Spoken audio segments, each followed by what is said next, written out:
Okay. How's that? Okay, this is what happened, because I'm an idiot. I was actually going to see if I could really fast or quickly mess with some settings on like OBS or Streamlabs or something.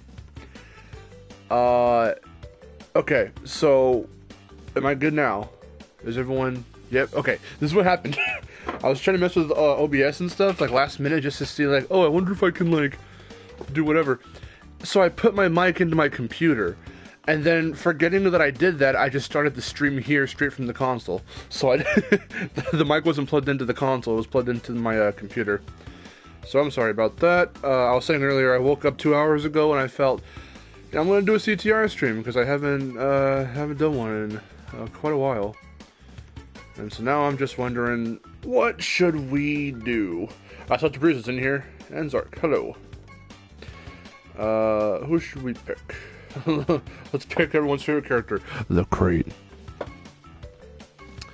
I just want to keep going Coco. I know I can switch them out whenever I want, but like, I might just stick with one person throughout the whole thing. I kind of want to do Circus Army because she is the best. Now, do we all remember what my setup with her was? I think I got it. You have the Crate's purple skin unlocked? Yes, I do. I'll switch to that later. Frederick! What up, bro? The wheels, anything green. I always go with those. What was the freaking... Not those ones. I think it was between these... these ones, and I think... these. Should we go Atomic Green or Twilight Green? Not that it matters ultimately in the end, but like, I just want to know if anyone has a preference. So I'm kind of indecisive. I mean, these ones are cool. Atomic? Yeah, that's what I was thinking. Okay. I picked the fiery green wheels. Which ones are those? Fiery green.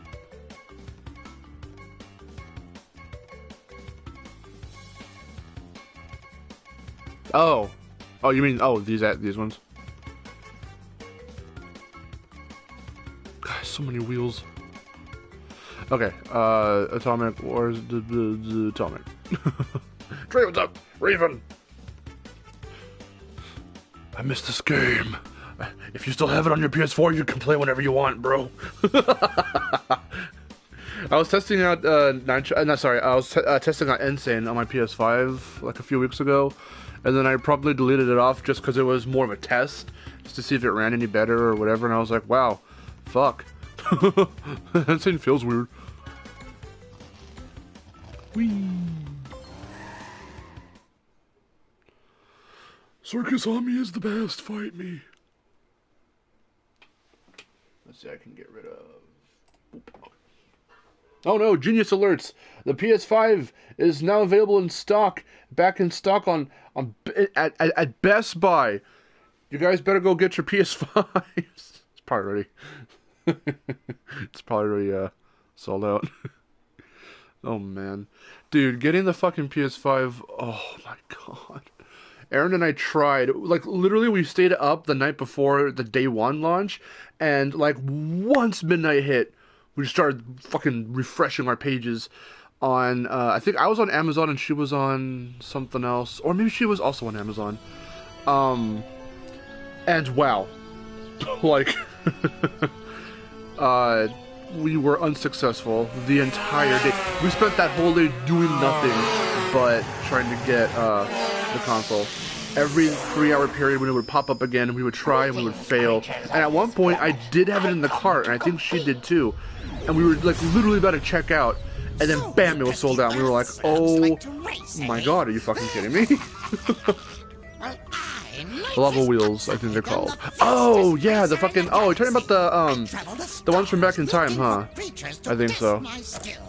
I could be wrong. Those ones are usually my favorite. Okay, that's cool. One of my friends got his yesterday from Walmart. Looks like things are getting better. Yeah, I guess they are. I mean, since a lot of people are, it seems that sites and stuff and stores are trying to get the scalping situation under control. And it also seems like things are starting to become a little more fair for people. Before pandemic shit happened, it's like, okay, you know, it was really kind of tough to get certain consoles day one from past years. I mean, again, I went to GameStop and picked up my Switch day one, but then again, I was able to go in and pre-order it. And that was what I was going to do for the PS5 until they announced, oh, we're not selling this, like, in person for, like, the longest time because of everything going on right now. And that's what made me go, oh, God, this is going to be a disaster. Because look at how tough it is to buy anything online, especially when it's like, you know, anything worth like huge online that's coming out and everyone wants it. I mean, it's like Black Friday but online. It's like Cyber Monday, basically. I've always enjoyed the fiery trail those wheels leave behind. Sweet, yeah. Welcome to the I can't tell you what my favorite trails are that are left by I don't know, man. I'd have to, like, look at them all again. I'd have to, like, watch a video on, like, all the Grand Prix wheels. There currently are no games for PS5 that's a system seller outside of Ratchet, so I'll wait to get it. Alright, I mean, yeah, most other ones you could get are also, like, that I have, like Sackboy and all that stuff, are also on PS5, or, sorry, on PS4. The only other game, which is just a little tech demo that I would recommend you try out is Astrobot, or Astra's Playroom, but since it comes with the console, you'll get that no matter what, unless you freaking deleted it, like Aaron did. So, you know, there's that. Yeah, I'm trying to think. Everything else that I pretty much have on that I bought on PS5, the PS5 version, like Immortals, Phoenix Rising, Sackboy, Little Nightmares 2, like all those. Destruction All Stars, I believe is an exclusive to PS5, I think. I don't remember. But yeah. Okay, I gotta remember how to play this. It's been a while. That's sad to say, but more so I gotta get used to the physics again, because, you know, it is exclusive? Okay, that's what I thought. Almost everything else that I have that isn't directly from my PS4 that I bought for the PS5 specifically is still available for PS4. It's just been so hard to buy games, and especially, more so movies, this past year, just because of everything happening. I know that Riot came out, and I want to see it so bad, but we don't have a Disney Plus account, so, with premium access or whatever they want you to do, so it's like, just give them more money so you can watch it. But even so, with it being available today in theaters and on Disney Plus, when the fuck is it gonna come out for DVD on DVD? So I'd rather just buy the DVD. But then again, I've been waiting for the DVDs of a bunch of other films, and they've been really scarce.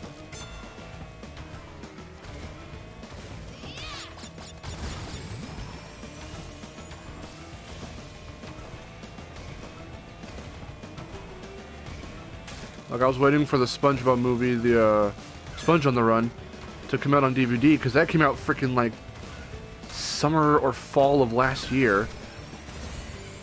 And I haven't seen anything on Amazon, because I really want to get a physical copy of the movie.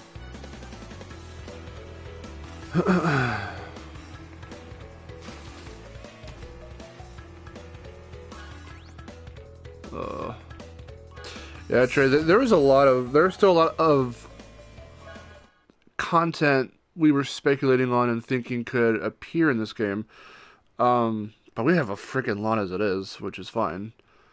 But I have those, so the more, okay, so like, I made those 2 videos that got pretty noticed, which was really cool, where it was 20 characters that could be playable in CTR, that could come to CTR, and then the other video, the follow-up video, was coming up with skin ideas for every character. And the only, like, what, I think 2 or so characters that were confirmed off of my list, not that it was, you know, the 2 that were confirmed that I had on my list were Emperor Velo and the Lab Assistant. I don't remember if anyone else, well, like, 1/4 of that list, a little over 1/4 is our Twin Sanity characters, and then there's another 1/5 that's friggin' Spyro characters. So You can go faster through turns by power sliding. I know, dude. Play the original, man. I need to check something with Ami real quick. Classic. Yeah, no, we need it to be it's balanced. I believe I'm balanced. Yeah. Okay. Okay, that's a lot better. I was gonna say, I'm like, there's a little bit of a weird easing to her turning. That'd be why. I was hoping that that SpongeBob movie was going to be available for rent on the PlayStation Store. I don't know, however you get your stuff digitally or whatever, but I really want a physical copy of my movies. And I haven't really... I remember there was a time where, like, I was constantly on top of watching animated films, like in theaters, and then buying them on DVD. Hey, what's up, Colin? Yeah, I think I announced it yesterday. I don't know if it was last night, but it was yesterday. And then I figured, okay, what should I play? And I didn't want to take too long, so I was like, yeah, I haven't played CTR in a while. So we're just doing adventure mode right now. I might not even get through the whole thing. I mean, we'll see. Because I kind of want to do some, like, other races as well. Like cup races and stuff. Don't mind my creaky ass freaking chair. I get DVDs very rarely nowadays. Hey, Aaron. Oh, shit. Aaron, you made me lose my boost. Wasn't paying attention. I was saying there used to be a time where, like, unless I need them. Yeah, exactly. No, there used to be a time where I was, me and the family were super on top of,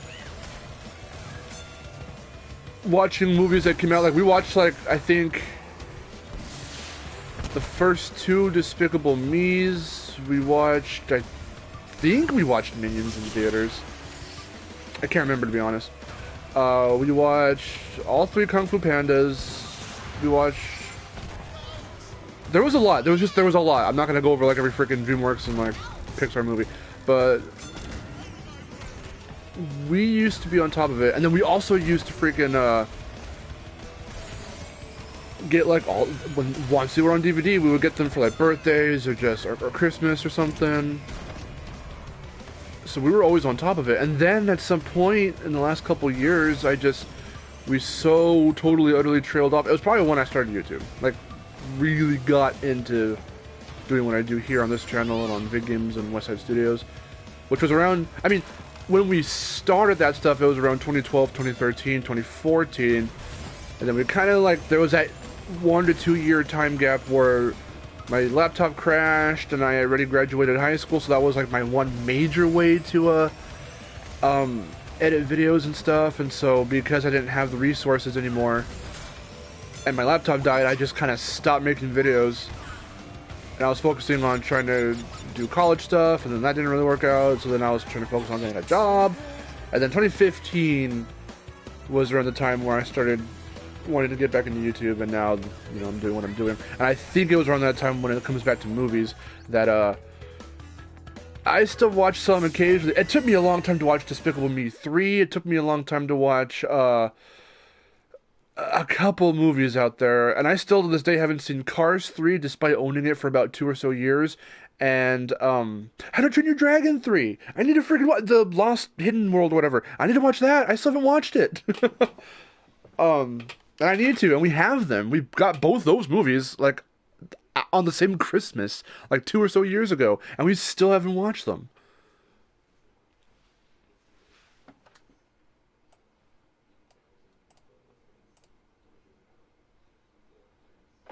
Last time I bought a DVD was when I bought my girlfriend Pokemon Advanced for her birthday.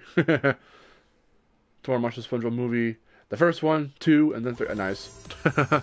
I actually did watch both movies back to back on YouTube. Funny enough, because someone segmented it, both those films into parts. John, what's up? Anthony Lopez, hello. So Congratulations. You win a I watched them back to back because I was bored one night. It was like way late at night. while power sliding. Wait. So, Cars 3 is actually pretty good. I mean, so I've heard. I just haven't. I remember the hella gritty teaser trailer because I made a video on it, and I was like, "The fuck, dude!" Wow, totally missed the portal. I need to get back into playing this. It's been too long. I used to see all those movies in theaters as well, and then get the DVDs as gifts. Yeah. Those were the good old days of movies and games, and now it's a lot of games, so I'm trying to make YouTube work alongside whatever I'm doing for job stuffs, and then haven't had much time to watch movies. Like right now, I have a system where every night it's either I try to get my mom to finish up Smallville, or we play Immortals, Phoenix Rising, or I hang out with Erin and do something with her, or I'll finish up, because it's me, my brother, and my grandma. We all saw the entirety of Avatar again. It was me going through it for the second time, them going through it all the way through for the first time, because they watched like patches, like episodes and stuff with me, but never the whole series. So we finished up Avatar like a month or two ago, and now we're on Korra, and we're on the third season. So, which was perfect timing considering the news that happened with Avatar recently, with Paramount or whatever, all those announcements that came one after another, like Rugrats getting rebooted in CGI and all that stuff, and the creators of Avatar, we now know why they walked off the project of the live-action Netflix show, because they're starting their own freaking Avatar studio, called Avatar Studios, backed up by Nickelodeon and all them. They're going to be working on a theatrical animated film in the Avatar universe, and then they're going to be planning shows and stuff. So I was like, fucking hell yeah! But the possibilities there are endless. There are other avatars you could focus on, other previous ones we've never seen before, or create the next one after Korra, or, you know, there's a lot you could do there. Or even have a whole show based off of the original gang, but grown up. How we saw in the flashbacks in Korra. It's like adult friggin' Katara and Aang and Toph and them. That'd be awesome. Because I remember we were watching an episode where, who was it? I think it was, ooh, actually, I shouldn't say their name because Erin's watching, and I don't know if Erin's in the stream. I almost said this outright, and it's good that I caught myself.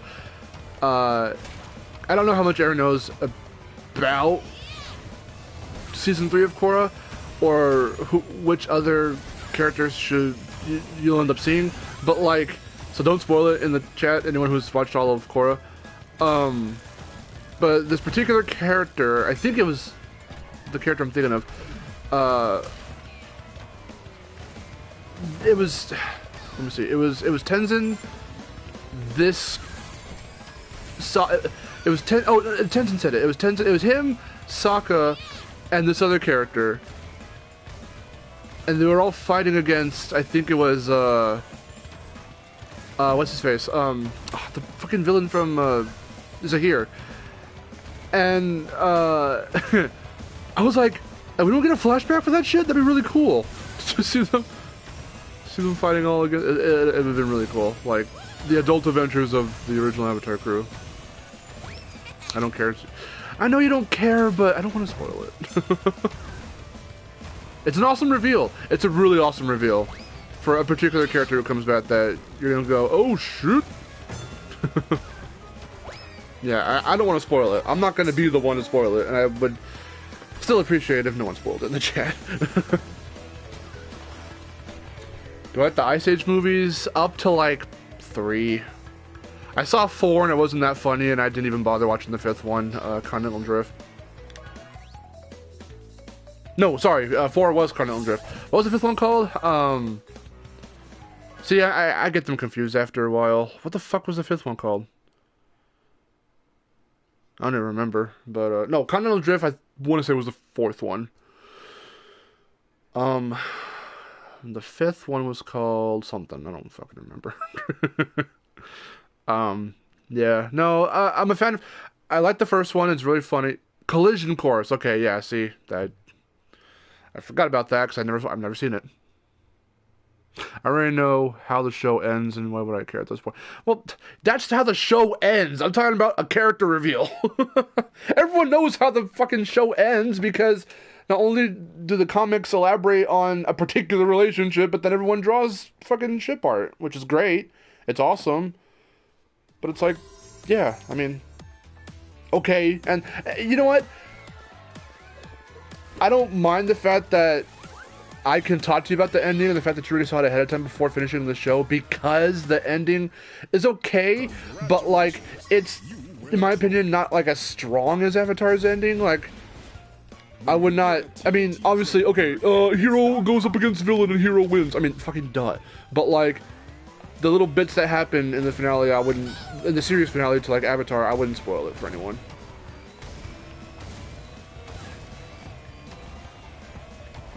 To me, again, spoilers and reactions are a huge, like, are very important to me. So, like, in certain circumstances. So, like, even though Avatar is, like, a fucking 15-plus year show, almost, like, I still wouldn't spoil it for anyone.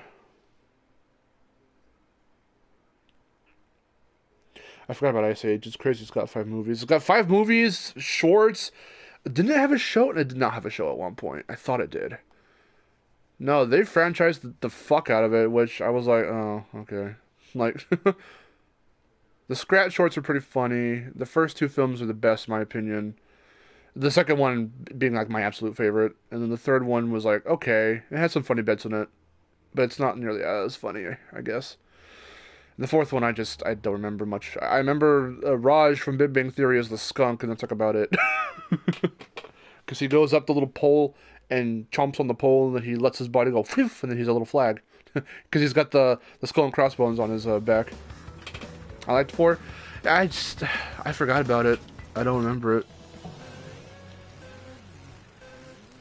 It's like a fucking, it's like the Shrek Forever After situation, where we watched it because I know you love it, and you love quoting Rumple, but like, I wouldn't probably have seen it otherwise because I don't have the interest to go back to the 4th one.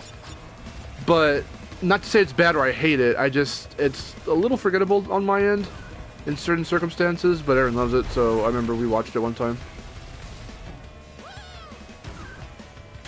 You'll like this one. Kashira's pretty. Oh yeah, I remember her. I remember her because every time they introduce a female character in an animated film like this, or a male for the female lead, they always have to have this scene in the trailers, and then it gets drawn out throughout the film itself, where it's like, hey, I'm so-and-so, and then they're like, oh, and then there's jokes about it in the trailer.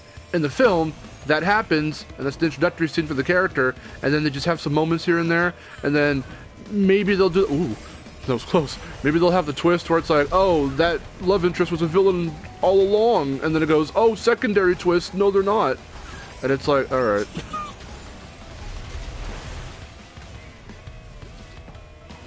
Or it's like, oh, she's gonna be a love interest, but she's the villain. And then it's like, oh, wait, no, she's not by the end. No, never mind. It's always one of those two. Or then there's a scenario like I was thinking of fucking Despicable Me 2 with that one little kid and Margot, whoever. And that doesn't go anywhere, so there was no reason to put it in the film at all.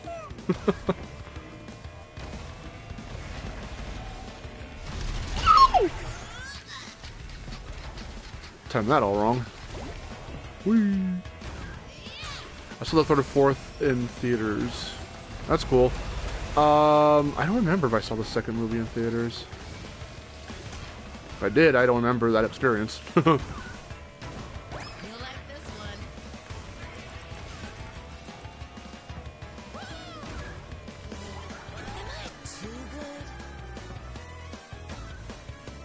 Are they doing a fucking spin-off of Buck? You know what? I remember that. I think I do remember that announcement. Yeah, you're right.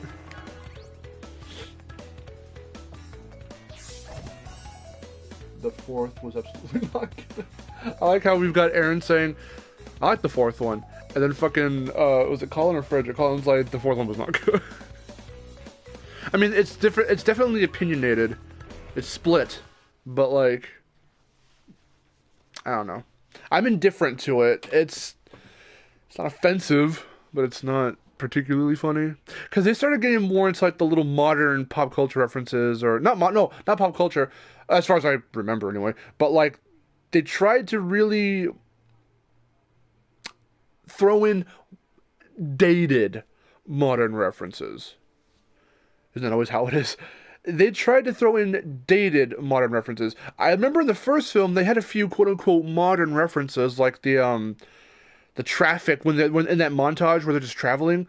They have that little traffic scene where it's like the ice cube flows by, and one of the blocks of ice acts like a stoplight.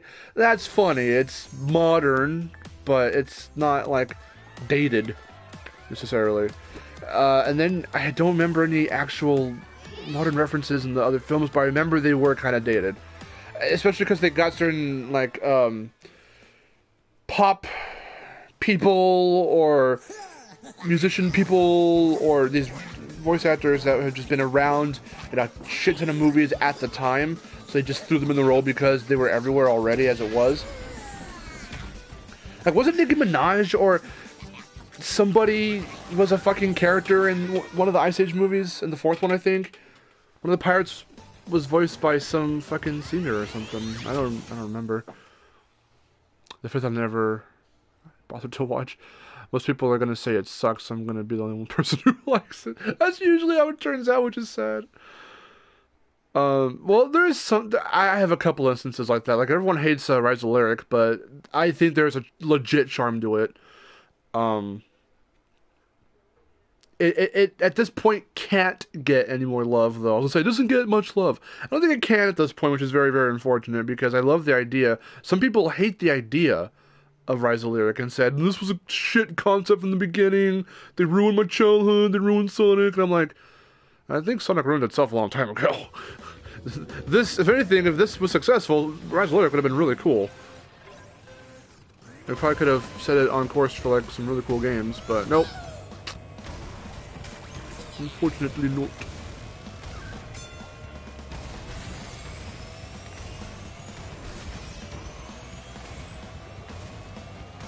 Yoy.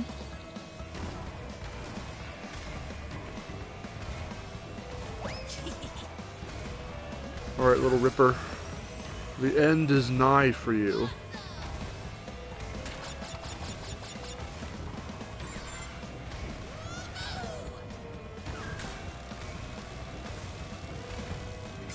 Well, Rise of the Lyric with actual charm, there's a Sonic Boom show. No, I wouldn't say so, because I've watched the show and it's not very funny. Sometimes it kind of is, but again, they love doing the thing that even the fucking Sonic Team games were doing, and the Japan ones, and they're just adding in so many like fucking little in-jokes and memes, and that's their humor now, and it's like, alright. It's got that, this is ironic, well, not even ironic, this is just really funny.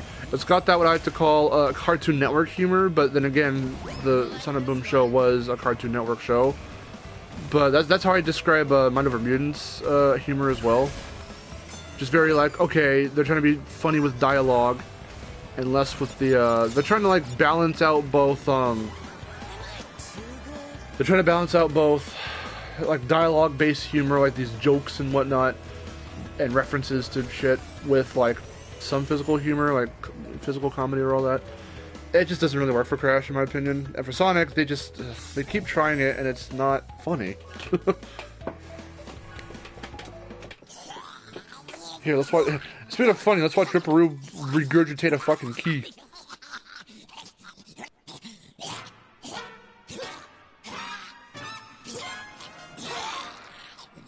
See, now that's funny because he almost died.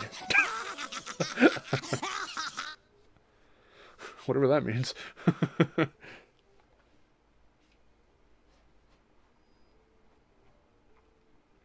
The casting of 4 was just odd. Yeah, see, yeah, Nicki Minaj and Drake. Yeah, I forgot Drake was in there, but I remember. Yeah, I was like, Nicki Minaj was definitely a voice. I remember that. Because I remember thinking to myself, what the fuck.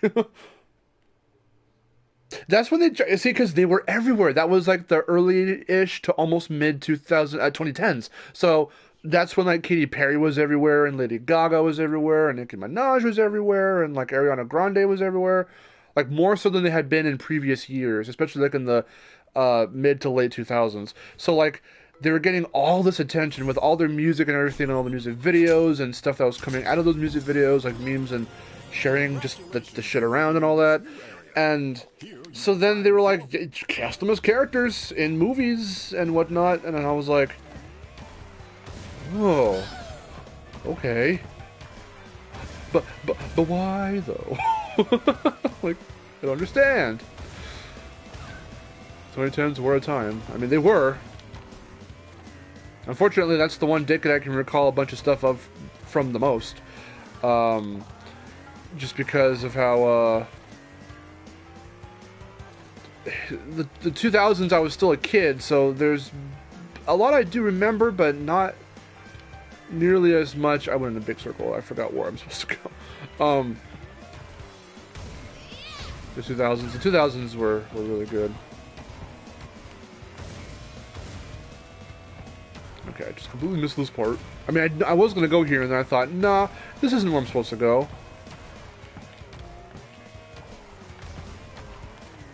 Look at this fire. I wish it was water.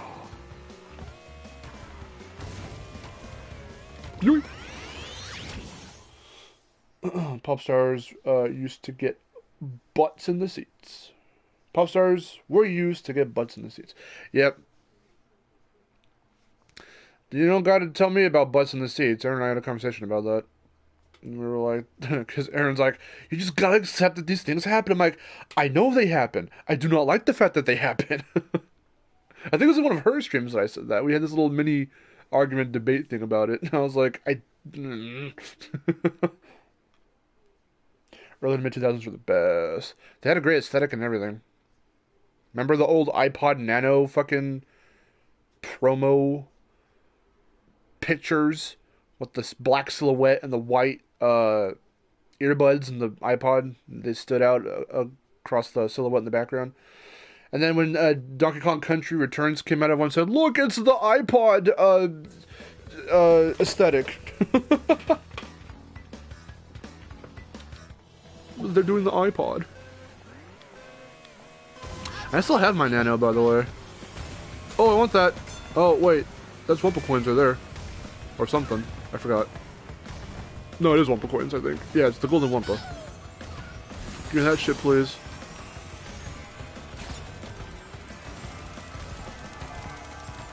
Give it to me! I want it! Yes!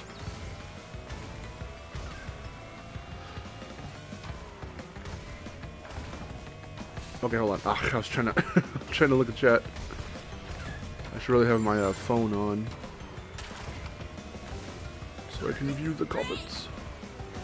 I still use my iPod Touch that I got in 2010. Nice. Yeah, I mean, I got my iPod Touch 5th gen way back in like 2014 or something. And I still use it. 2014 or 2015 I got it. Because like right after I got to high school. Yeah, no, it was 2014 because when I was going to college, every time I would take the bus, the city bus back home, I would listen to, or get picked up by my mom, I would listen to Starbomb and stuff on my, and Skyhill. For those who don't know, Danny from Game Grumps, who they've got Starbomb and Ninja Sex Party and all that stuff, he also was a part of like 2 or 3 other bands before he started Ninja Sex Party. One of them was called Skyhill, and they have a really good sound, and their music is awesome. So I think it's called Running with Wolves is their one album. Check that album out. It's on YouTube. It's really good. If you like Depeche Mode and other bands of that sort, then you will definitely like Skyhill. I used to listen to that stuff after class, and I would go wait by the tree for the bus. TD Sonic, what's up? They haven't made a new iPod Touch for a while, because nobody cares about the Touch anymore. It's all about the whatever, iPhone. Or the Watch or whatever. Everyone has like an Apple Watch or whatever. All the YouTubers, all the big YouTubers have an iWatch. An iWatch? An Apple Watch. Might as well call it an iWatch. Before that, I just had an MP3 player. I had my CD player. I had my little blue MP3 player as a kid. And then that died. So then I had my little slim gray horizontal MP3 player. And that lasted me like the longest time. And then I had my iPod Touch. And then it was my... Sorry, it was my iPod Nano, then it was my iPod Touch, and now it's my phone. But I still listen to music once in a while on my Touch, because my Touch still works. My iPod doesn't even have a camera. Yeah, the Nanos, they made a Nano that did have a camera, I think, but I never got that one. I have the one that doesn't have a camera. You win a trophy. But then my iPod Touch does. The more Wumpa fruit you collect, the faster your cart will go. The faster your cart will go. And I wish they found a way to sneak in Mel Winkler's things in here. Mel Winkler's hints work the best. Shut up. To access Shut up. track, I know. first collect. Shut up.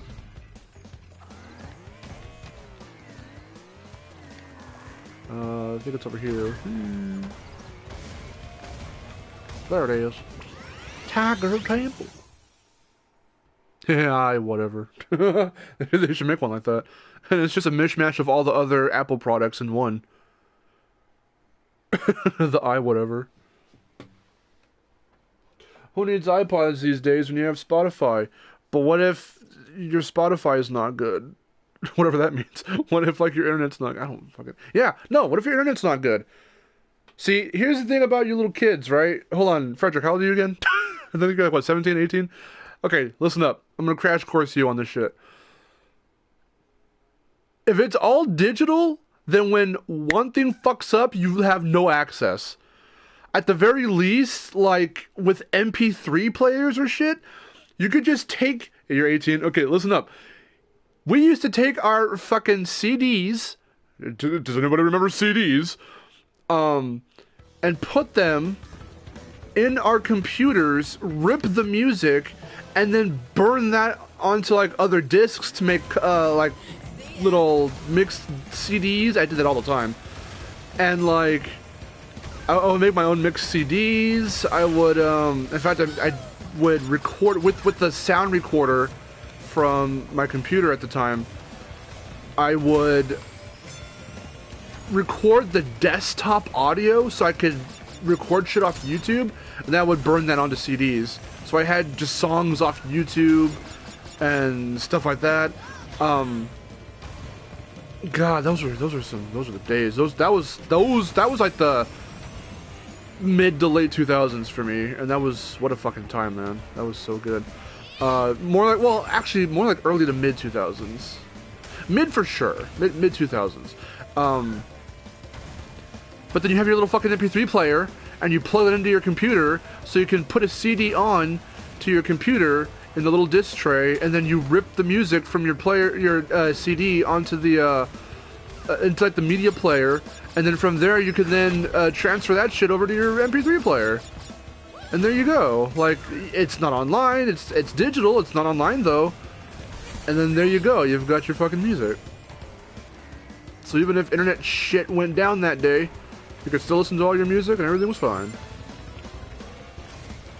Now you need a fucking email address for everything and an account, and then they want you to fucking sign up. My mom was noticing this more and more, that apparently for like Pandora and Spotify, to get more access to a bunch of different shit, sometimes even some of the more like basic shit too, you need to get that subscription service. Everything nowadays has a subscription service. And it's like, I'm not gonna fucking pay an extra like $2 to $4 or $5 a month to have Spotify do whatever the fuck, like give me different genres or some shit. Nice tumble into first. When I can just burn this shit onto a fucking... I'm thinking old school. I'm like, burn shit onto a fucking CD, or like... My CD player, one of the ones I've had for like the longest time, unfortunately, died. So I opened up the little disc tray, and then I went... and I just broke it. It was already broken, so there was no point. There's no way to fix it. I still have my MP3 player and my iPod Nano, but neither of them work. I tried putting in new batteries for my MP3 player, but it's just dead. Which is really unfortunate, because that should have been a blast for the past for me. I mean, but I'm well aware of how people used to... Okay. I'm just saying Spotify is more, convenient. I guess. I mean... I don't use Spotify. I had a Pandora account because I used to listen to music in English class at CART in high school, where I used to do like the digital multimedia stuff. We took English there. English was handled there. So every time I went to my actual high school, I never took English at my high school for that year. I would take it at CART. So we would go on the bus during lunch and go to the other little school there. And I would take my English class there, and then we would have a little lunch break or whatever. And then we would go to our multimedia class. So for certain things we had to write out and do and research, we all had our little laptops they handed out to us that we had to sign into. And I made a Pandora account that year so I could listen to music. And I still have the account, but I haven't logged into it in like fucking years. At this point, it's been almost over a decade since I logged into that Pandora account. Where am I going? 6? Oh, here we go. The desktop version is the only one that lets me listen to any song I want. On mobile, it automatically shuffles. Huh. I listen to Spotify when I work and I'm in art class. Nice. Yeah, for me, most music nowadays I can look up just on YouTube, or... Also, there's ads. Yeah. If you want ad-free, get the fucking other fucking version, dude. Like, I don't know. I'm like, no thank you. I'll just fucking... whatever. I used to have an MP3 player. It was neat. Yeah, I went through like 2 or 3 MP3 players as a kid. And then I had my CD player. And then they brought vinyl back a few years ago, so I have a record player too. It's a little modern record player, but I have Cuphead on vinyl. I have Humans from Gorillaz on vinyl. I need to find a place to set my record player somewhere so I can actually listen to the... I haven't listened to it in a while. About a year or two. I don't want it to just sit there anymore.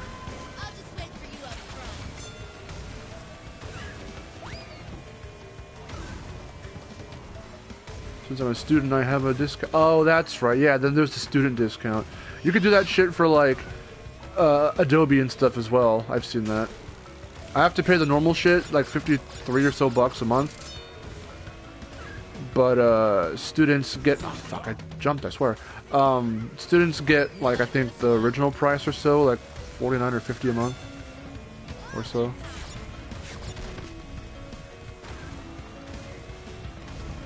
Ooh.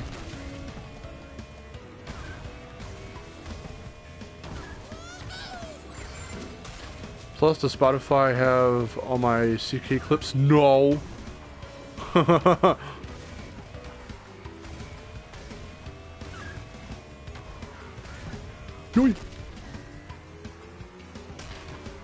Should I waste this warp orb?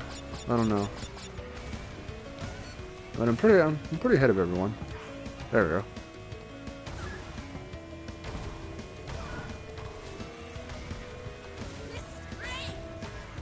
Yoy. Yeah, at this point, I'm way ahead of everyone. I'll just use it. Oh, okay. I thought I was gonna go and find somebody to hit, but I guess not.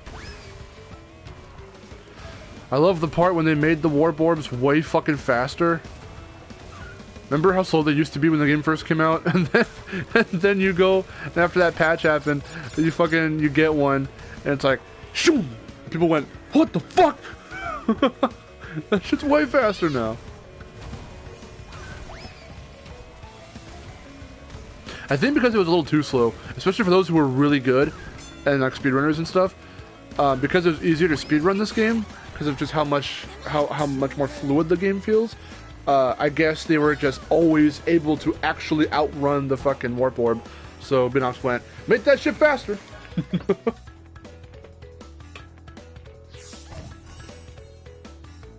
I like how you didn't laugh at that as much as you should have. What? But does Spotify have all my CK clips? Well, I thought about it and I knew it was funny. Why doesn't Spotify save my clips, dude? What the hell has that voice become, by the way? It sounds nothing. I mean, not that I ever attempted to do an actual impression, because nobody can, but it's like, it's not even the fucking, it's like nowhere near the correct voice anymore. There we go.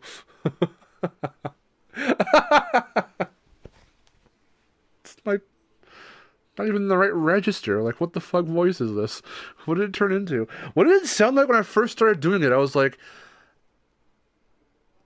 I wanted a bootleg ZK voice. Oh, I'm sorry. What did the voice originally sound like when I started doing it for the first time? I was like, hello, it's me, the CK boy. And now it's like, hey dude, how's it going? It's like so different. Look at Ami strut her stuff. She's very good. This costume is a good one. It has a tad of comic book. No, that's if I do this. Well, actually, you don't have to grab the cheek, but no, yeah. I remember one time I did a comic book guy impression in front of my friend Michael, and he was like, "Oh, actually, no, Zark, you know, I think you know, Pinbusters, Michael." A long time ago, I did an impression at school of the comic book guy, and he just looked at me and goes, "Dude, are you him?" It was really funny. That's what it always sounded like. Oh, okay. I wanted to make it a little nasally, but I don't know how to do it very well, and I'm not going to do it now because I don't want to embarrass myself.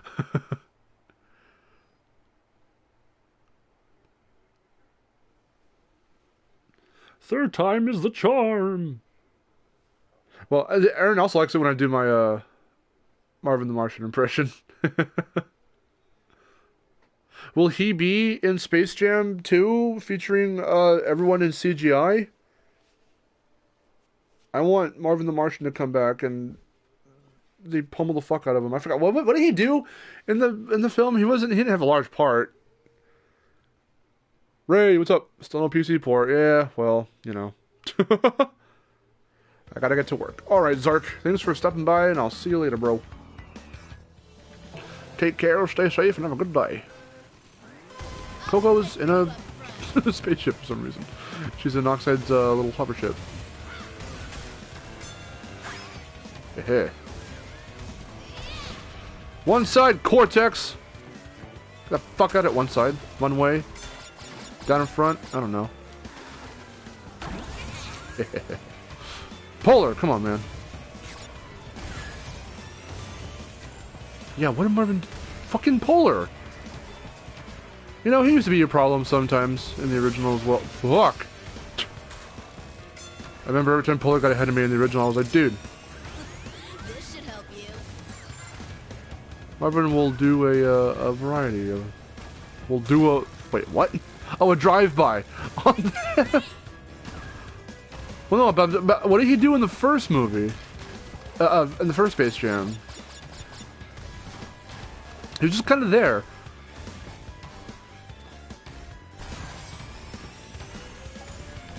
Wasn't he like the little referee or something that like threw the ball or whatever? He was like a referee or something, wasn't he? Whee.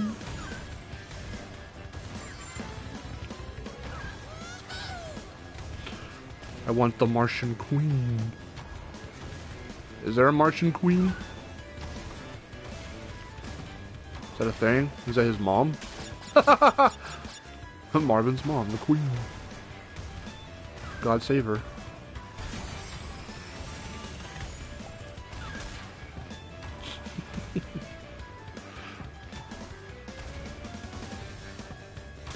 I probably shouldn't be leaving comments right now. Oh!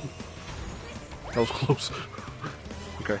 I've been loving 3D World Bowser's Fury. Currently going through Bowser's Fury.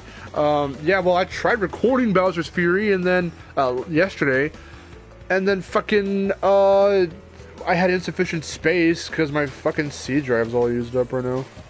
Well, not right now. I deleted some stuff and I gotta just, there's so much shit I've saved on my computer that I don't really need anymore, and there's assets I don't really need anymore for old videos, so like I definitely need to like just clean out my computer.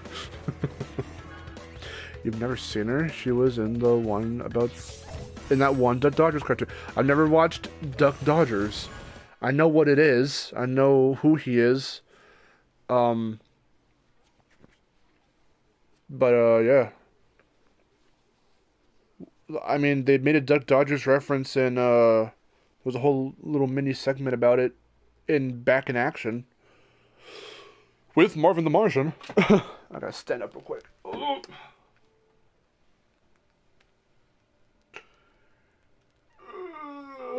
God, I'm tired.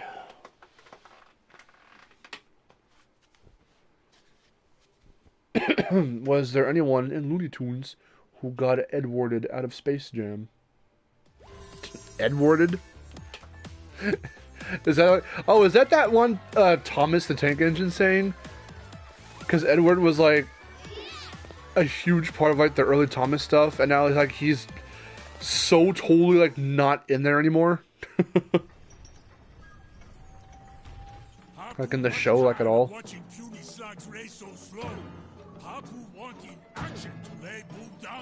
Stop hurting your guys, dude. Sent you a pic. Let me see.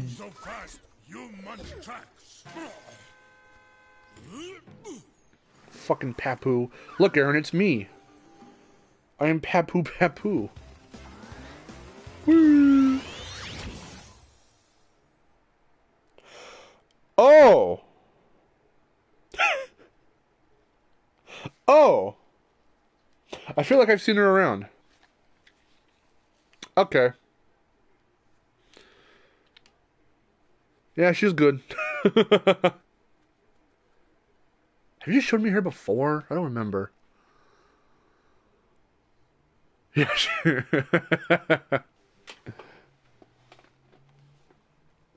she's very good. Missile denied. Papu Papu is thick boy. Papu Papu is me.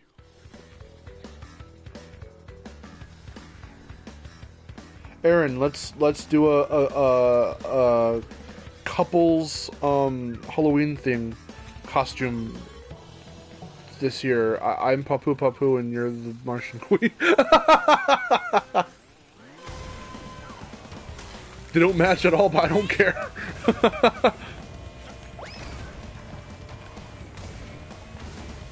Oh, see ya, Papu. Ooh, fook.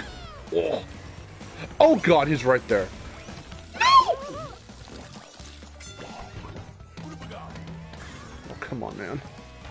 No. Oh. Ooh, this is gonna go bad for me.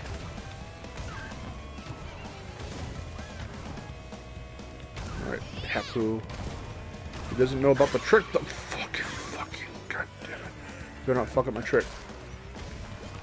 Okay. I mean, he's gonna be on my ass right now, but at least I'm ahead. And the beakers, I believe they break. So we should be... Okay, well, not that one, because that was mine.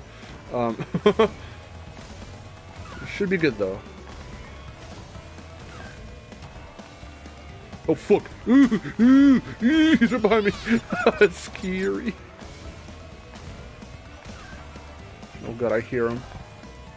Get the fuck out of here, fat man.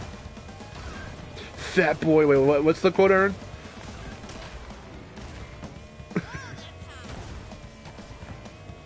Do the fat boy quote in the chat. I'll read it in a little bit. Well, I gotta admit, he's pretty quick. But he doesn't know about the trick.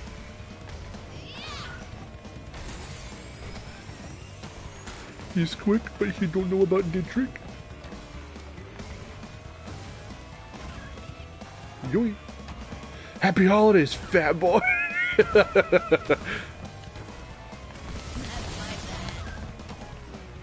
Yoy. I can just cruise right on by. Yay. You just want to see me in a gold bikini. Shut up. Chicken boy, what's up?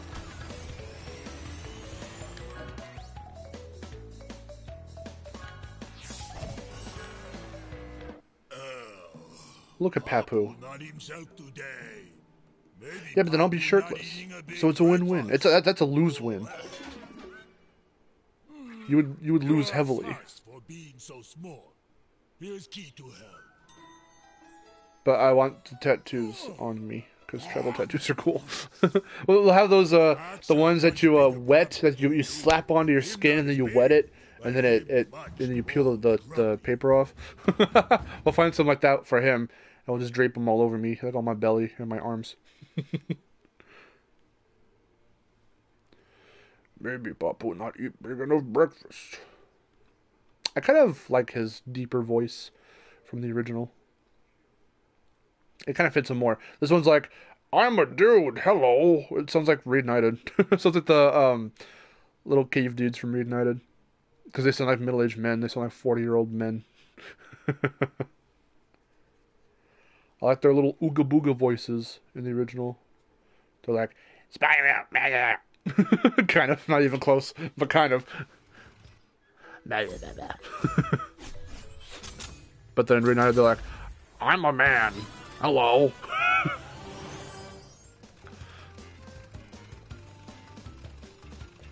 Mario won't die completely. We have Mario Golf coming in June. Mario will die at the end of this month. Oh, with 3D World or whatever, or All Stars or whatever that fucking shit is. I love how Chicken Boy into that, like, legitimately. Like, he won't die. He has the golf game coming out soon. There's no way Mario's gonna die. There is no way. You'd have to just stop making games for Mario to die. And even then, there's too much to go back on and fucking either memify or just play and stream for people to keep, like, Mario alive, so that there's no way he would ever die at this point. That's, like, impossible. Even if Nintendo just stopped making games for him altogether. I mean, I'll just be saying if you want to be accurate.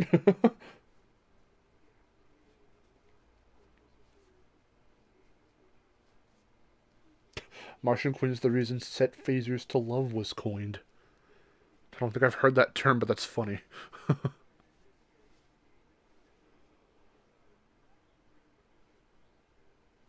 A yellow polka dot bikini.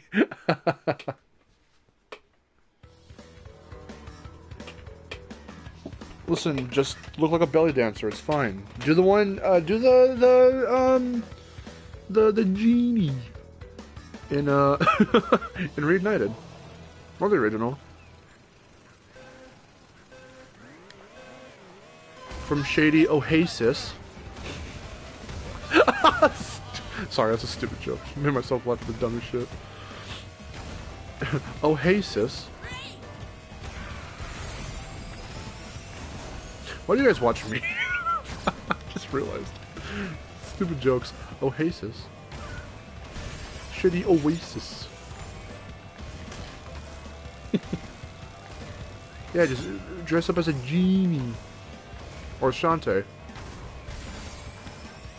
Get some really long hair extensions for like a little ponytail. And just give yourself a really long purple ponytail.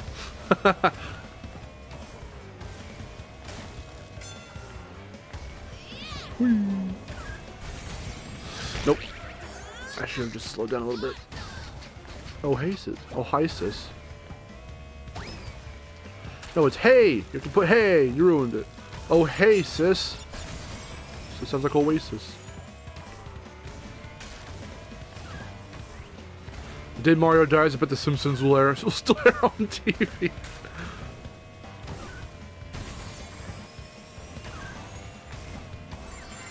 Yeah, I remember this is an Only Place thing, but anyone can really talk about this. I was gonna say, like, I wonder which one's gonna go off the air first, SpongeBob or Simpsons. I know that Simpsons has been on for longer, but because the both of them are still going on, and people are just kind of done at this point for the most part with both of them. More so with Simpsons than SpongeBob, but even still, SpongeBob's probably still just kind of weird right now. And then with the third movie that came out last year, and then Cam Coral, and then it was announced that people aren't liking it, that Patrick's getting his own show. And it's like, bruh. Simpsons is living on for the fact that they just won't fucking die and end off and go off the air. They've recently renewed for what, seasons 33 and 34. And then SpongeBob's getting. It's like they're trying to one up each other. Simpsons announced, or Fox or whoever announced that Simpsons is getting 2 more seasons, and they're already in their 30s for seasons. And then SpongeBob is getting Camp Coral and a Patrick show this summer. So they're trying to extend SpongeBob's little universe or whatever through otherly fucking shows, spin-off shows. How much you want to bet they're going to phase out the original show slowly, and it will end up going off the air, but then these two are going to go for, like, are just going to carry it because they feel that it's different enough, quote unquote. There's more variety or whatever. It's just sad to see both of them doing that. It's like, just stop. Stop. You hit your prime years ago. You peaked decades ago. Or a decade ago. Or so.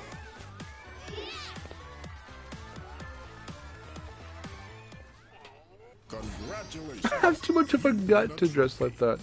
No, you don't. Would you rather I do it? Wouldn't that be a pretty sight? Hey guys, should I dress up as Shantae? I don't even like the fact that I said that. That's cringe, bro. That's pretty cringe, bro. Nobody wants to see that.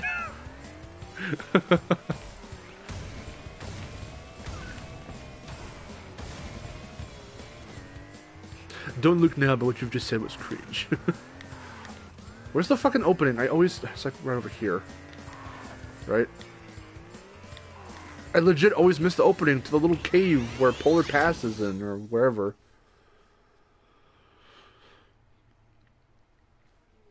How much do you weigh now, Aaron?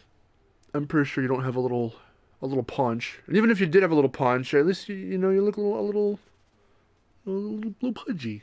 It's not a bad thing to have a little pudge. Because I don't want you to be too skinny, where it's like unhealthy.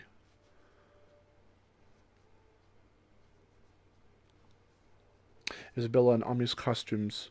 I do though. No.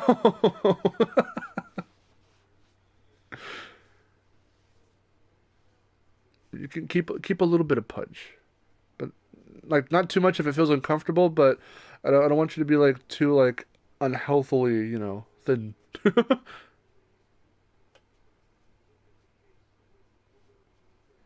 Isabella and Ami's costumes look like they've been swapped by mistake. Isabella's costume looks more like something Ami would wear.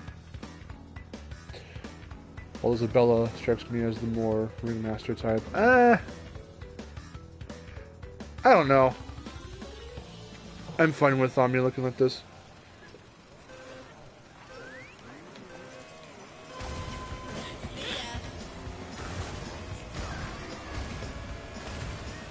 Whee! Look at that.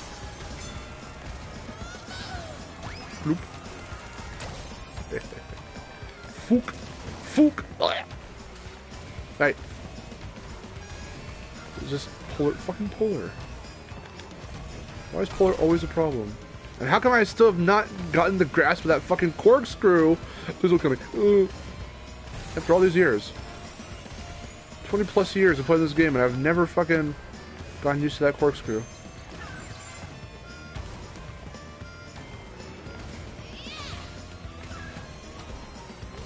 They nailed the music. It's so good. Oh, the music. Oh.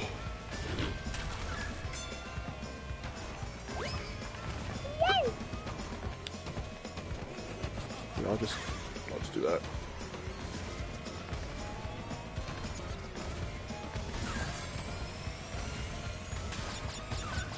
I do hope that we end the... I mean, it seems like we are done with the Spyro Crash remasters, and I hope that we just end it off with CTR being the last one, because I feel like it's the most, like, okay, we've hit it. Like, this is peak remastered success. The visuals, the lighting, the characters, having all the fan service for veterans. And the music. The music definitely was one of the things I always had some issue at one point or another about with both N-Sane and Reignited. And I, to this day, as you can hear, I still have the remastered music on for CTR because they did that good of a job that I would rather keep the remastered music on for this game. Pro tip, what? Hold on. Want to make a long-running show? Make the show about yellow things. If Minions had their own show, they'd be on. They'd have a show. I bet you that'd be on for the next 10 years. You know, for the fact that Tana got 2 unique legendary skins, with Witch Tana and Winter Tana, I think Tana would have had Ami's Neon Circus costume. Ah! I forgot, what did she get? I don't remember her, or if she even got one. Was it just the Nitro Squad? Was it just the Trophy Girls that got a circus? I don't remember if Tana got one. I don't know. I think Ami's fits her. That's just because I like it. It's because she looked good. Just watch the animation.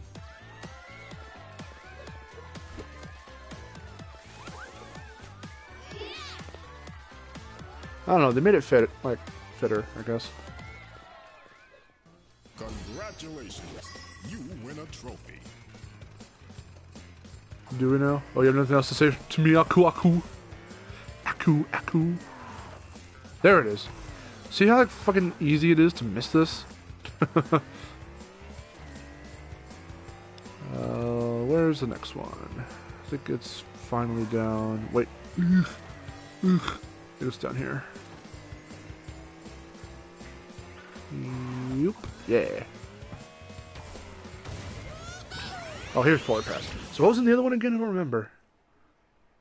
Oh, it's probably Blizzard Bluff? No, I already did Blizzard Bluff. I don't fucking remember these tracks. Don't judge me. The Neon Circus costumes are only the Nitro Squad skins. Wait, what? The Neon Circus costumes are the only Nitro Squad skin set that doesn't include one for Tana. Okay. Yeah, I was gonna say, like, I don't remember if Tana ever had one. Yeah, because she didn't. I'm gonna make some pizza for lunch. Nice, Trey. That sounds really good about now.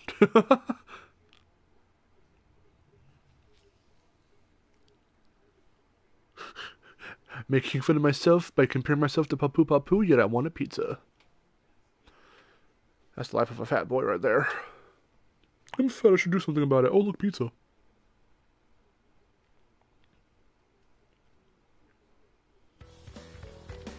Off topic, but I think the Pura DLC is pretty neat. Victor was playing it last night, I think, but he didn't tell me what he thought of it yet. Let's go get his opinion. Hey, Victor! I'm gonna call him. Here he comes. Let's hear what Victor has to say. DLC, Smash Brothers, how's it feel? It's okay. There you go, guys, it's okay. Alright, be gone. Is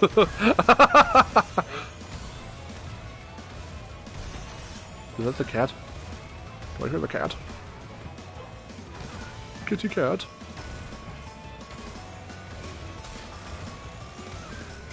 Yoink. Yoink. Beep, beep, beep, beep, beep. That's probably not synced up. I'm sorry. Be gone, brother. Oh no! Holy shit! How did I fuck that? I'm not even paying attention. I'm not focusing. Then if I don't focus, if I focus too much, then I'm not gonna be able to talk to chat.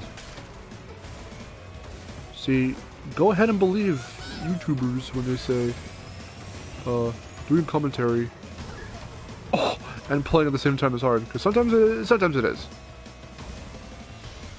Either you're focusing too hard on what you're trying to say, so you kind of start sucking at the gameplay, or you're focusing way too hard on the gameplay and then you're just dead-ass silent.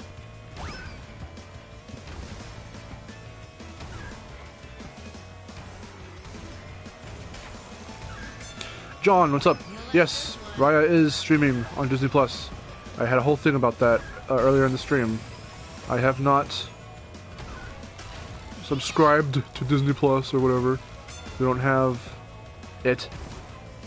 Although my mom keeps saying that she wants to get the Hulu Disney Plus bundle, and I'm like, go for it, and then she doesn't go for it. So I'm like, well, I'm not doing it because I have like Adobe and my phone card and a bunch of other stuff to pay per month. I don't really want to add. We can probably go halvesies on it, I guess. Do they not have? They probably don't, but do they not have like a free 30-month trial? 1 month trial? Did I say 30-month? 30-day trial. Sorry. I would love a 30-month free trial. I would love that. Yeah, I don't want to pay for 2 years. Thank you. 2.5 years. Jesus. That'd be hilarious if they did that. They say 30 months and then they actually mean it and they go, oh shit, wait, it was only supposed to be for 1 month.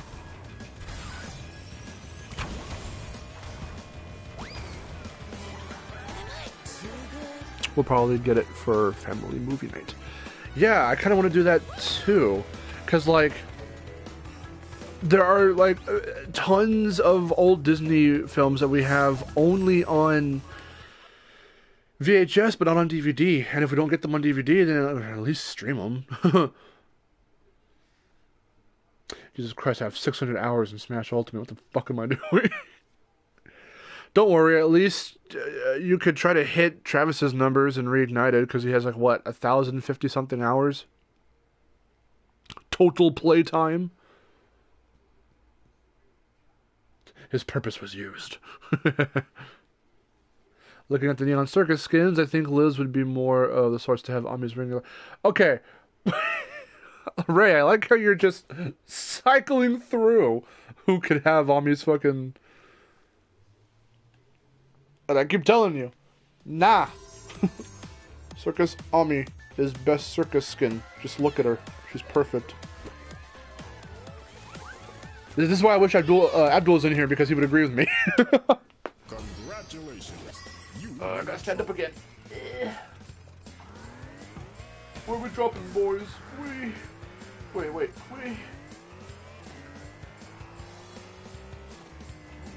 Yep, there we go.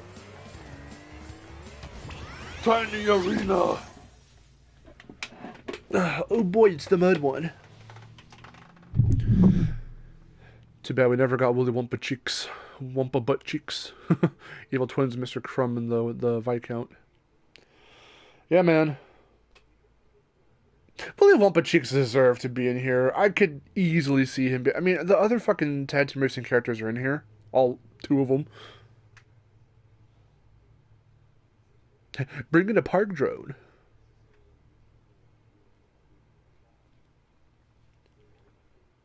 I want to see the Goofy movie again. Yeah, I haven't. It's been. We rented those. Goofy movie and Extremely Goofy movie. We rented those a long time ago. We never owned them, and I haven't seen them since. So it's been a very long time. I think Papu. Shut up, fucking Ray. I like how you have all these other descriptions for the other Nitro Squad girls, and then you just go, I want to see Papu in the ringleader skin because that'd be fucking funny. That's your only description for why you want to see, your only reason.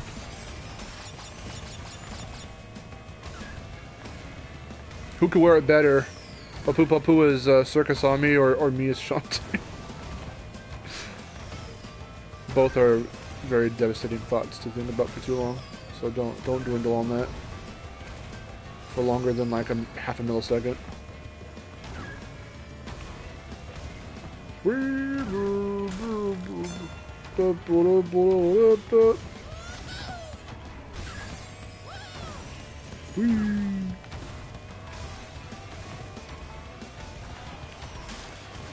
I remember Tiny Arena, I believe, was playable in the E3 2019 demo. I believe it was, because that one was pretty fun. There were a couple C&K and CTR tracks available in that demo. Actually, we need to talk about that. Okay, so real quick. I played the demo all 3 days with G-Man Rocks and with Victor at E3 2019, and because I don't know if the second player from the group of like 8 people that were hooked up, there were 2 separate games, so 16 people or so could play, because it was 8 people per game, so there was 2 sets of kiosks or whatever. And then there was one specific monitor from those kiosks that were that was tied into like the TVs that were displaying like the bigger TVs, so that way if you were passing by you could watch one particular person play, like as a little display thing. So I was on that one a couple times, so I don't know. I sound like I'm showing off, but it's like I won and I got first place and everyone got to see. But like I don't know if second place won anything from the little crew working on working on at the booth, but like we for first player people who won the whole little thing there, you would get a little package, a little tiny package with like the sunglasses and the sweatband and the or the wristband and like the little bandana thing or whatever. So like I got 2 of those packages for winning first place, I think twice in 2 days, and Victor got a few, and I'm wondering, Pixley, what's up? And I'm wondering if I should do a giveaway, because I only opened a few of those to actually wear and use and stuff. I still have a couple of wristbands that I still wear every so often. I still have, well, not anytime recently, but I'll still wear them if I don't know, feel like it.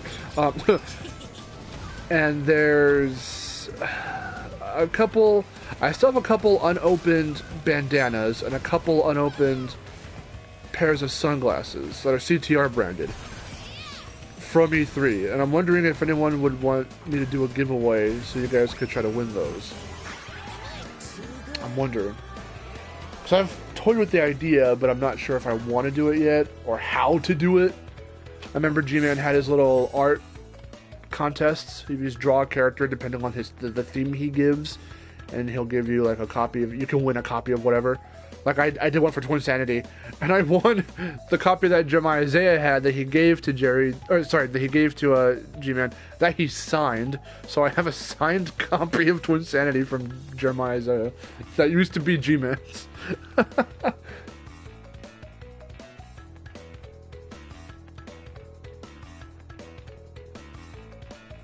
God. I'm mostly watching The Owl House. That's good. I hear it's pretty good.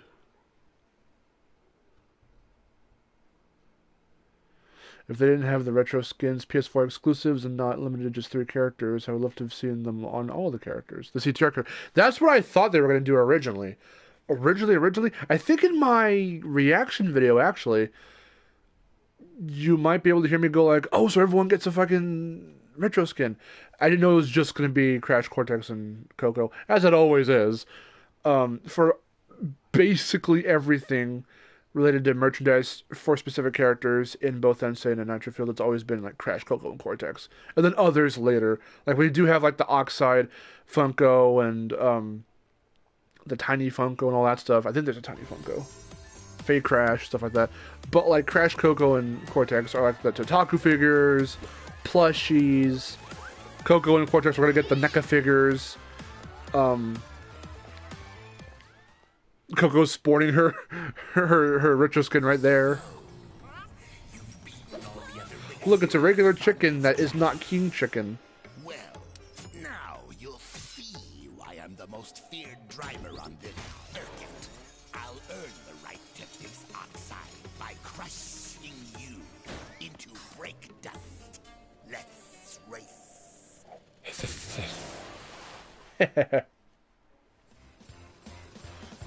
Okay, bootleg crash. Okay, I'll be right back. I need to go blow my nose. Ugh. I shall return.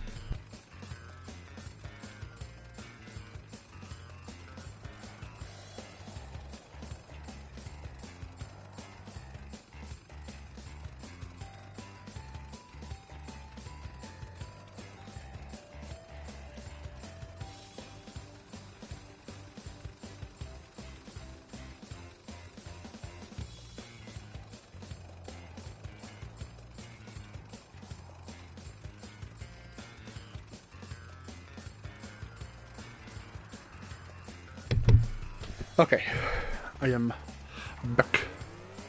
Two-Face Komodo Joe.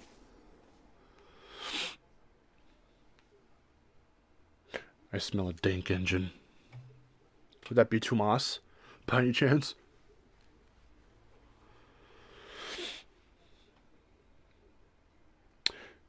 Insane / Nitro-Fueled Retro Crash or hadn't time. I don't know where that came from. It's About Time Classic Crash. I don't... Jesus Christ. I don't know.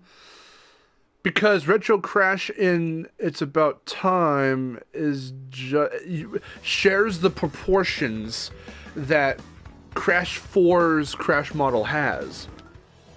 So they both look slightly different in their own right. I kind of like the way Classic Crash looks in the VV logo for Insane. Because that looked very Crash 1-esque or Crash 2-esque. As close as they could get, I suppose. You'll like this one. Ugh, oh Jesus, he's right behind me. God. What does he throw again, isn't it? It's not bombs, I think that's, pinstripe. What is fucking... Joe throw? I don't remember.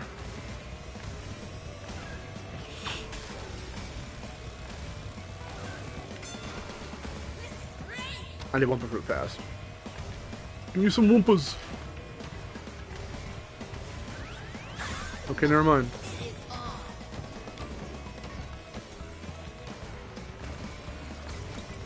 I keep missing the crates right there.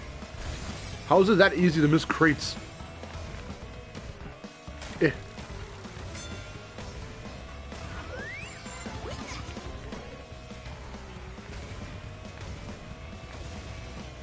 I'll read comments in a second. Let me just beat the crap out of this guy real quick. Let me beat up Joe real quick and take his lunch money. What is the cat doing? Why is he doing that? He was scratching the box outside my door.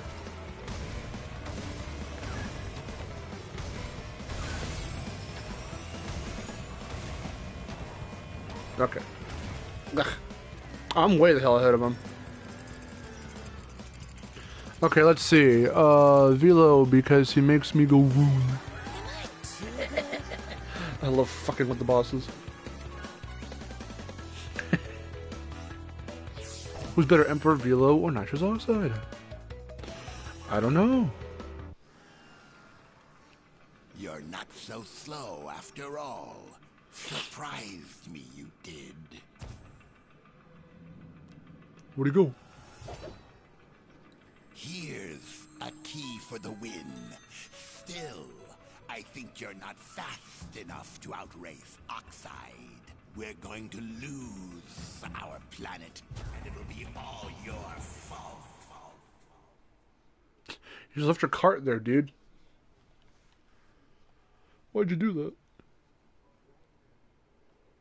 I'm starting to think back to that CTR battle mode when I stared Mark down and took away his last life immediately after he lost the previous. You mean you camped? Mark is resorting to caveman measures when he's beating Joe like he owes him lunch money. Part of me thinks if they pull another retro or modern meets retro type story for Crash, they'll just use the classic Crash design to represent the original Crash, much like Sonic Generations. Oh boy.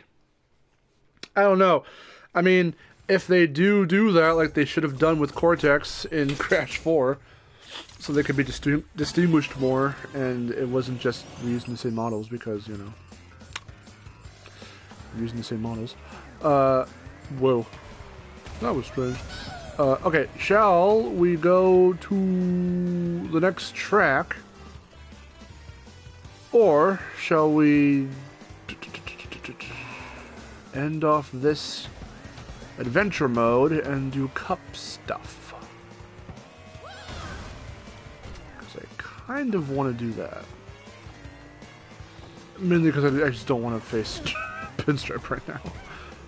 Let's see. What is the next track? I don't remember. Is it Engine Labs? Or is it Cortex Castle? It is Cortex Castle. Okay, well, what do you think, boyos? Should we do Cortex Castle? Or just end adventure mode off here and do cup races and all that?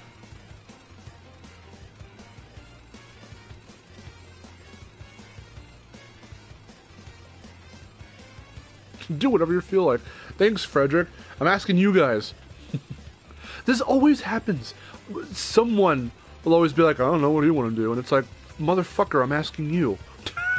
This happens with all my friends, and sometimes with me and Erin, I'll be like, oh, what do you want to do? And she's like, I don't know, what do you want to do? And I'm like, oh my god, I am asking you. Please choose something. Because if I choose something, and you go, I don't want to do that, I'm going to fucking have a heart attack. I'm going to have an aneurysm.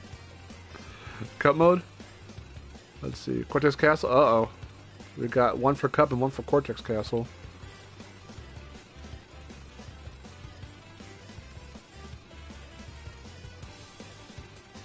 I would flip a coin, but I don't have my webcam on.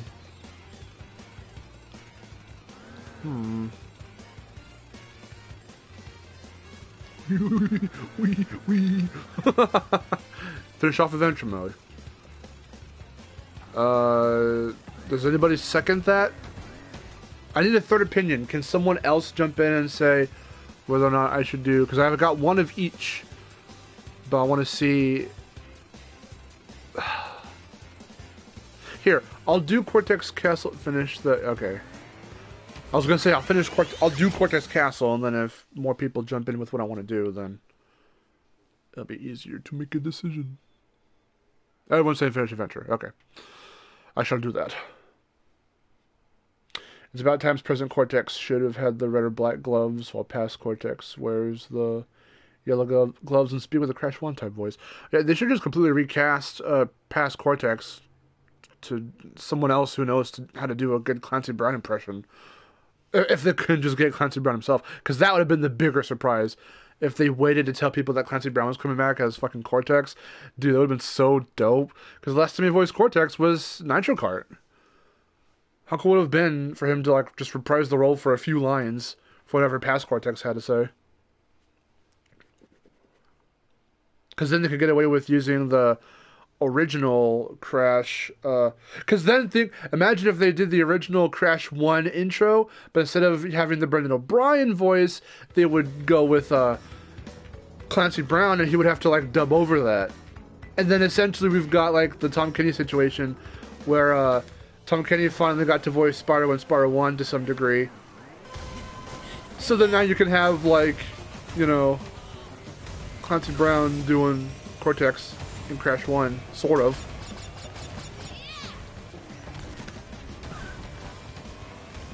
That'd be really funny. Yeah, I feel like they were going that route, and if I had more time, if he was able rather to talk about it, and if I had more time with them, off the record and not for the podcast, I probably would have asked Lou that. Like, oh hey, during the part where with the two cortexes, was past cortex supposed to look and sound more like from the 90s, and you guys just didn't have enough time to do that, so you resorted to just Lex doing both cortexes, and past cortex having just sharing the same model, or like was it always just meant to be like that because doing that stuff was impossible from the beginning? So was the intention there, or was it not? Because it was just going to be too much work from the get-go, and they probably didn't have enough time or something. Because that would have been really interesting. And again, just more fucking fan service. If we had a polygonal ass Cortex voiced by Clancy Brown in a modern recent Crash game, that would have been so cool. And they probably could have just reused this model too. The retro Cortex that's in this game. They probably could have just reused it. Or just done their own version, I guess.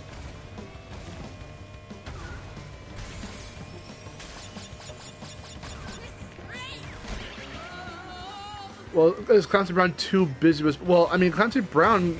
Voice actors can take on multiple roles at once. I mean, how do you think Tom Kenny, Tara Strong, Debbie Derber, and all of them have been in, like, so many projects? It depends on what the day it is of their week and how they schedule out their roles and what studios they have to go to do the voices and stuff, to perform or whatever. Like, I don't think it's the fact that he's too busy with SpongeBob, but maybe he just had too much on his plate at the time. Like, that could have definitely been an argument. But to say, like, oh, well, he's in SpongeBob, so he can't do anything else, like, that's not really true.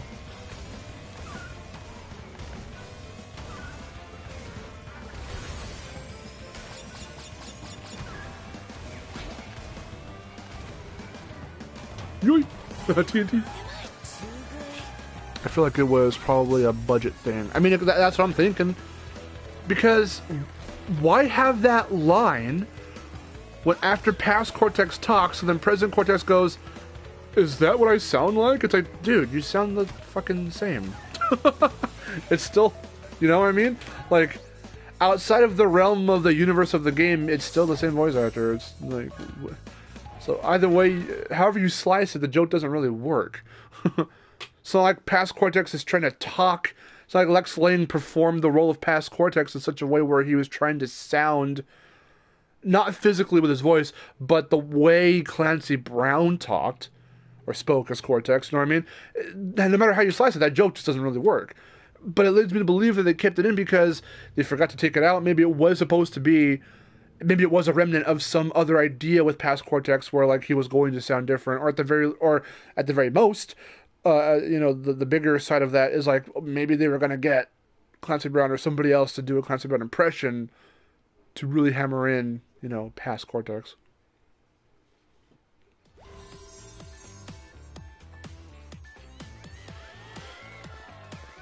Lex Lane could clearly do the original voice of Sirius. That's true. That's true. If they were gonna have, even if he wasn't trying to imitate Clancy Brown's, like I'm saying, the lilt in his voice, the way Clancy Brown talks.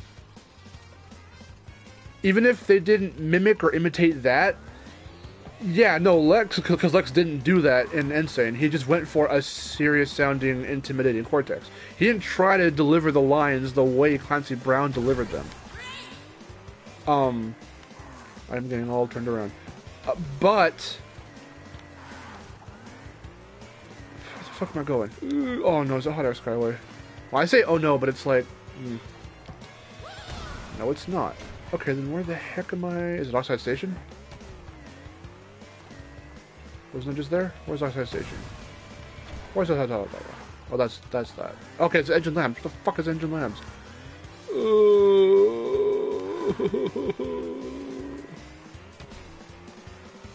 Here we go.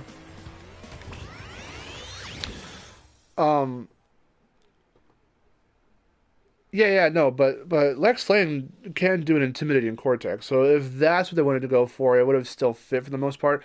But how much cooler would it have been as a surprise, and just, again, more fan service, if they brought in Clancy Brown, or even if not, they still got somebody to voice match Clancy Brown as much as they could, to really get in that very Clancy Brownish sounding Cortex voice. And then on top of that, he just looked, you know, polygonal and all that stuff. Clancy Brown doing Detroit Become Human could be a reason they might have not been able to get him. I mean, yeah, if there are other roles that require a lot of dialogue or whatever, and they have to keep going back to get stuff from him, or however that works, that could be a factor.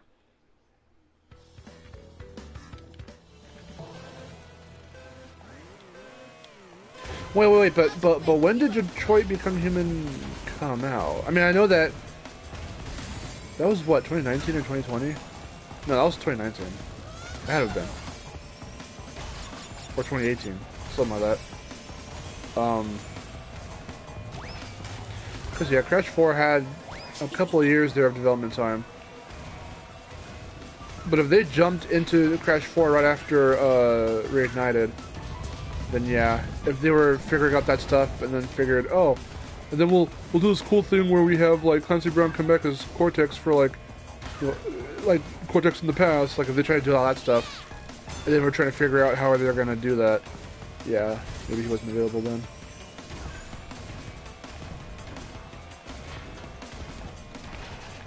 Oh wait, I tried jumping. Get away from me. Get away from me, General Tiny.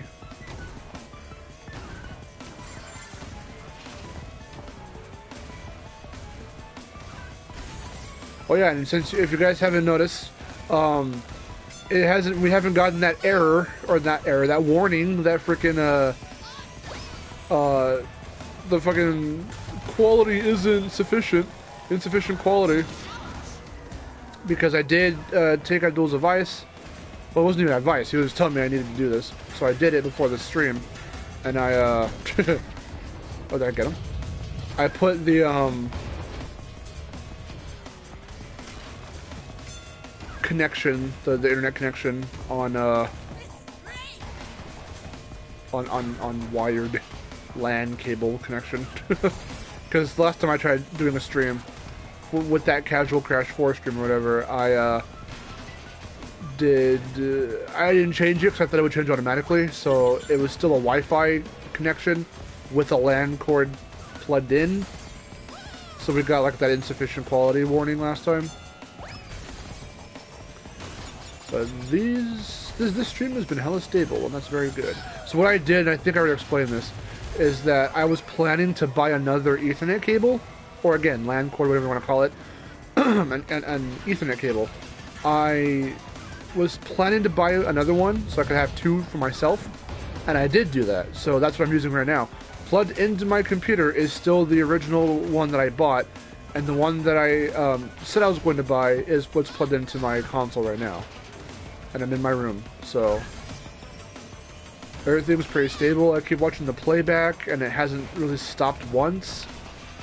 So it seems like room streams are now officially a go. Either Vic and I will start to slowly move streams in here, or occasionally I'll just pop in here for solo streams, or if Vic wants to join in, we'll do that.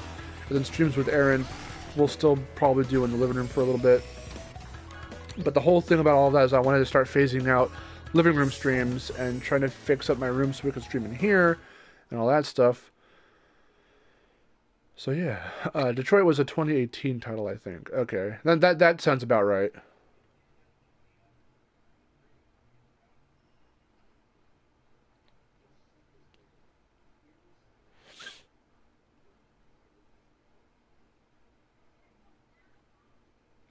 Given that Clancy Brown hasn't done a video game since Detroit and didn't even fix the voice of Mr. Krabs and Metal Bikini Bottom, sounds like it could sound like he's done video games. I mean, maybe.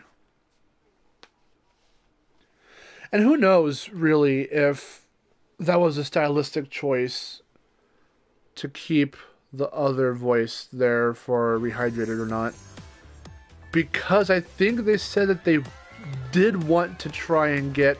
I mean, you gotta understand, too, Rehydrated, I believe, was a 2020 game. I believe.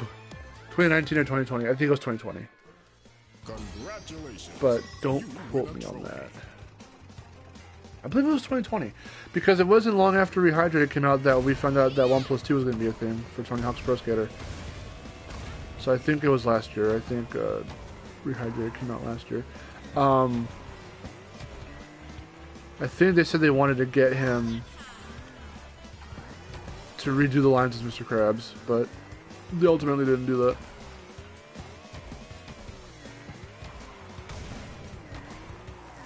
Ugh. Okay, now is it? I think it is. Okay, now it's Hot Air Skyway.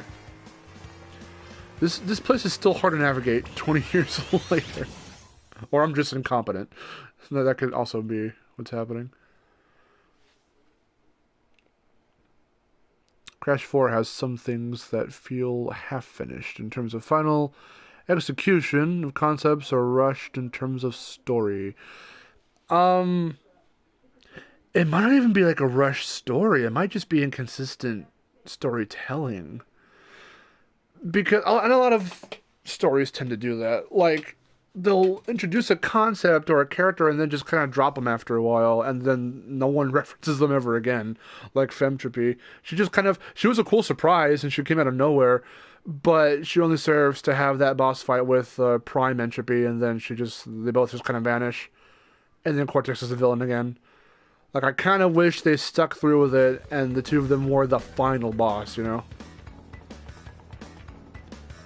That could have been really cool.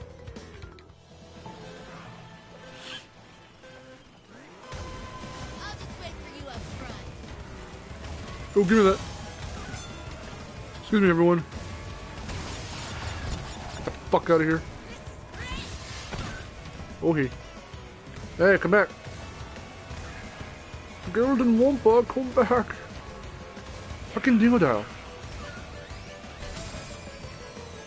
And you're gonna take the shortcut too? It's still going. I have a chance. I passed it. Oh shit.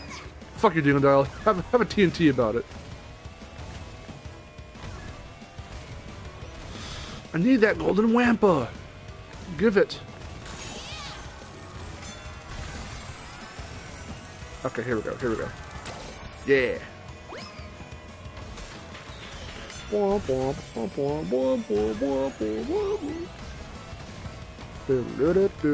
come on, fuck. I fucked it up. No.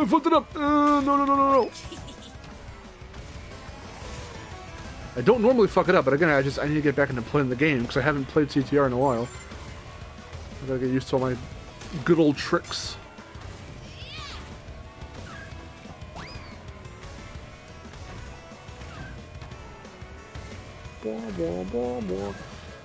See, you hear tracks like this one, music tracks, and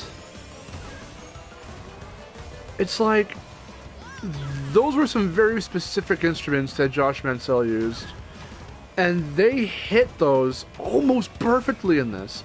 There are a couple little deviations away from how it actually sounded in the original, but for the most part, the spirit of what this music track was like is definitely still there. It's like amazing how like close they got to every track, every song sounding like the original. It's crazy.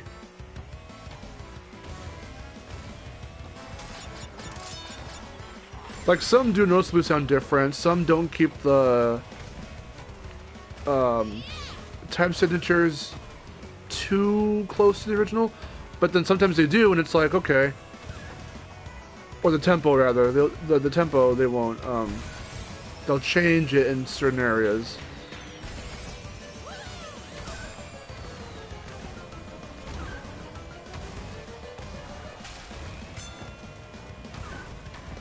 But it still sounds very like... Sometimes you probably even forget that that's what it didn't... That it didn't sound like that originally. Oh! I thought I could save myself. I'm ahead of everyone, though. Shit. That was meant for opponents, not me. Okay, can I at least get the jump here? Yeah. There we go. Get juiced up while we're at it. It's a bit disjointed when you break the story down. I mean, sure. But it's still like... gets everything across for the most part.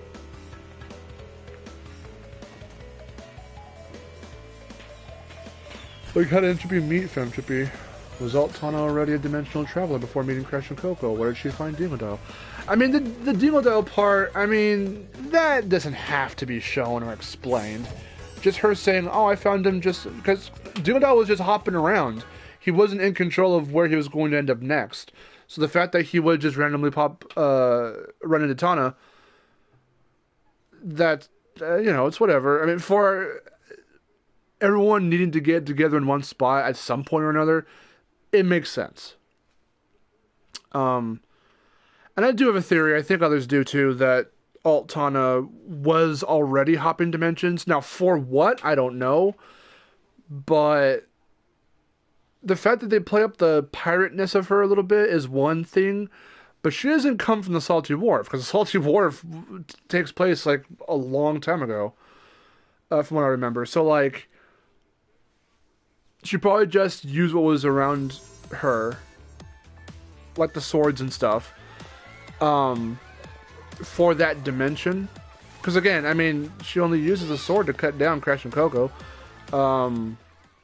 Besides that, I don't think she uses her sword for anything. The only other time she uses it, I think at some point, is when you see her, like, fix her hair and she needs like a mirror or a reflection, so she uses her sword. That was definitely a piece of concept art, but I think she actually does it in the game too. I think it's when you finish Rush Hour, actually. I think anyway. And she might have just gotten that from the Salty Wharf. But here we go.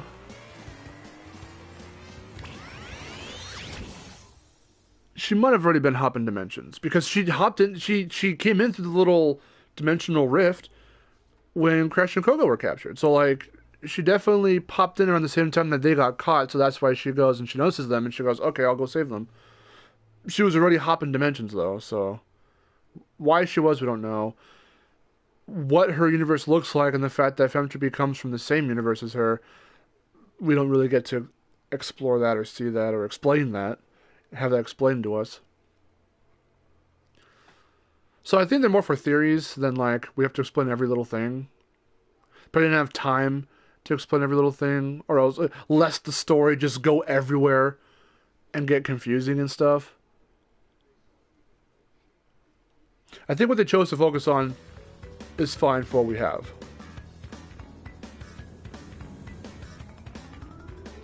I have to head out to get my car cleaned. Alright, Colin, see you later, bro.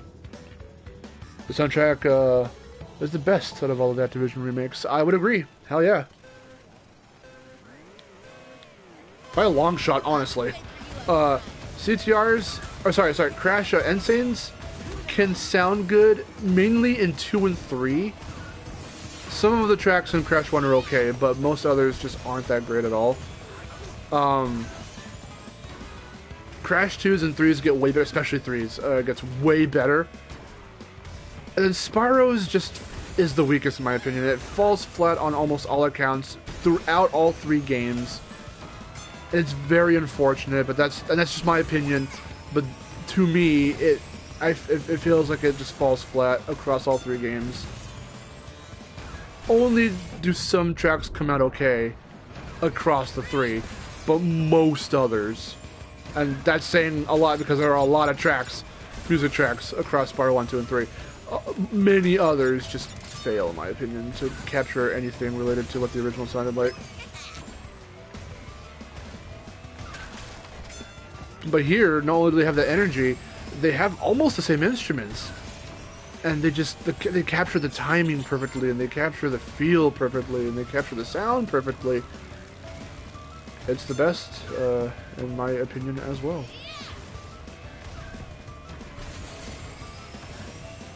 I mean, to emulate, not just for one composer or group of composers, whoever did CTR soundtrack, to not just emulate one composer, one original composer, which was Josh Mansell, But then to also do the other guys who did C and K and get their sound down for the C and K music, like they perfected that as well. And holy crap, you can still tell when C and K sounds like C and K, or when CTR is supposed to sound like CTR.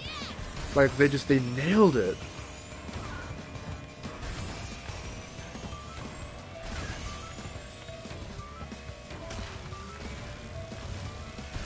Just listen to this track, man. It sounds so good.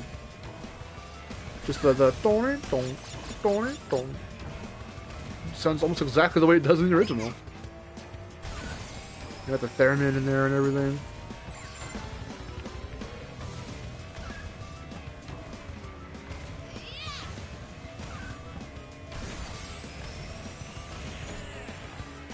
I was really hoping that...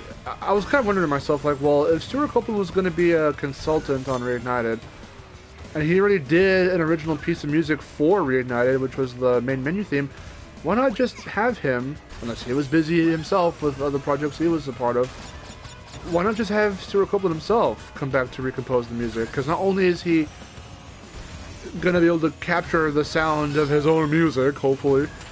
I mean, I say that, but then again, like, he didn't produce the best soundtrack in Enter the Dragonfly, and that was all Stuart Copeland. The sound is there. It does sound classic Spyro-ish, but the music, the actual songs and the tracks this time around, or that time around, didn't really stick out as being too memorable, or even catchy for that matter, which was very unfortunate.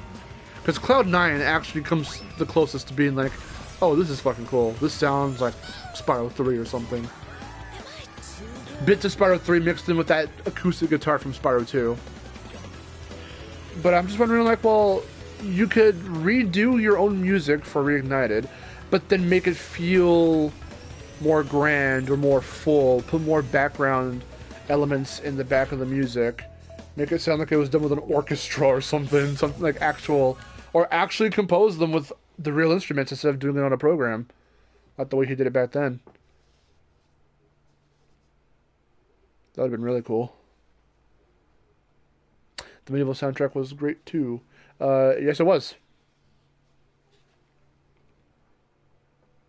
Did they redo for Medieval's remaster? Did they remaster the music as well, or did they just kind of touch up the original music and have it like not sound all compressed and all that? Because I don't remember. I think they might have redone it. Because for SpongeBob, for Rehydrated, since it was a generation up, the music already sounded pretty clear and nice, so they didn't even bother remastering the music. They kind of did, quote unquote, because people did eventually find touched up versions of the songs in Reunited's files or something like that. But it sounds the same. It sounds a bit more crystal clear, and there are a few small little background elements they added in to certain tracks. But remastered or not, the music is Battlefield Bikini Bottom's music is just its own music, and it sounds fine. So in Rehydrated, they didn't really bother like actually remastering it. I love how snidely he is. Let's see. It was remade with a full-blown orchestra. Okay, well then shit. See, that's awesome. Yeah, Chicken Boy, everyone pretty much knew that. Mushroom Speedway's music was used as the basis for Spyro Circuit. But again, look at the fucking guys that did for Beanox, whoever it was. I don't remember, or really know for that matter. Whoever composed and did the music for Nitro-Fueled, when they did Spyro Circuit and they had to redo Mushroom Speedway, they fucking nailed it. They nailed it. Like, listen to the original, then listen to Steven Vankov's version in Reignited, then listen to Beanox's version in Nitro-Fueled. Nitro-Fueled sounds way closer to the original than Vankov's does. Vankov's sounds okay. Because Aaron and I listened to it sometime after I made this claim that I was like, yeah, Vankov's is like the weakest. But then we listened to it and we're like, well, it's there kind of. But like, it's still very noticeably different, and it doesn't sound as full as it could. But then you listen to fucking Nitro-Fueled's version, and it's like so fucking upbeat and so like energetic, and it sounds like Spyro. They got the bells and the fucking acoustic guitar and everything. They fucking nailed it. They paid attention, like really close attention. They did their homework, and I don't think Vankov, as much as he was coached by Copeland, which you would think that would help you, I don't know what happened there.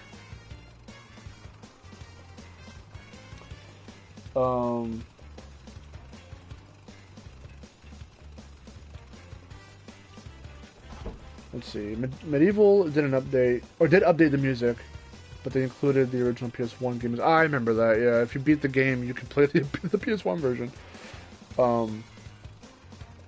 Yeah. And so never got updated with the PS1 music, which kind of sucks. They had their chance after Reignited. When Reignited was coming out, and people saw that, oh shit, they've got the original music in there. Insane for all the other ports, for the Switch and Xbox ports or whatever else, could have definitely added that as an option, but they didn't do it. I wish this game had the option to use the pre-console mixes. Yeah, that would have been cool, because I think they're the more compressed sounding PS1 mixes. Because if you really listen to the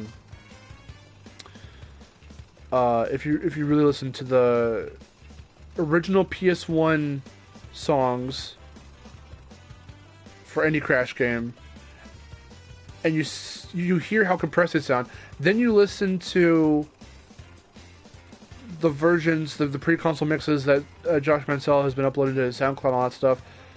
There are like so many instruments and little subtle percussion pieces that you just cannot hear in the original soundtrack. A great example would be to listen to either Generator Room or Temple Ruins.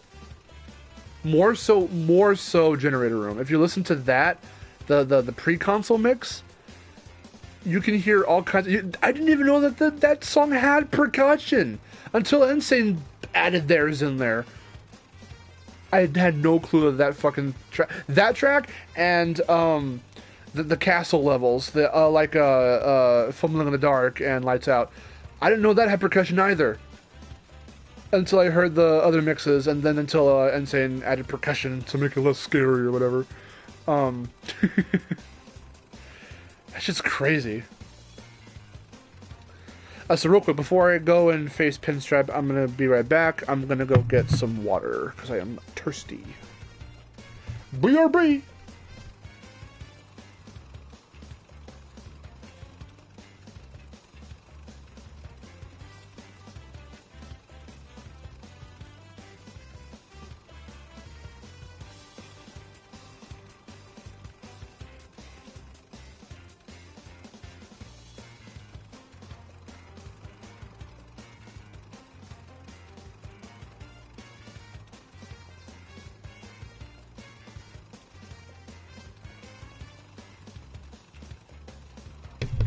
Okay, I have returned with water.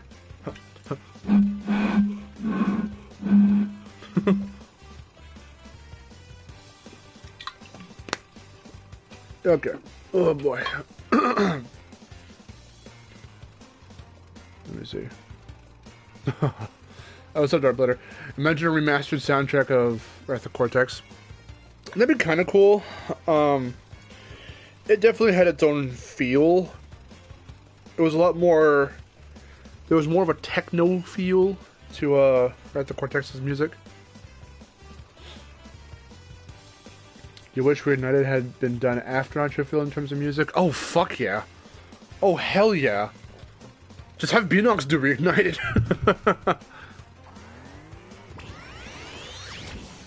Yeah, if whoever did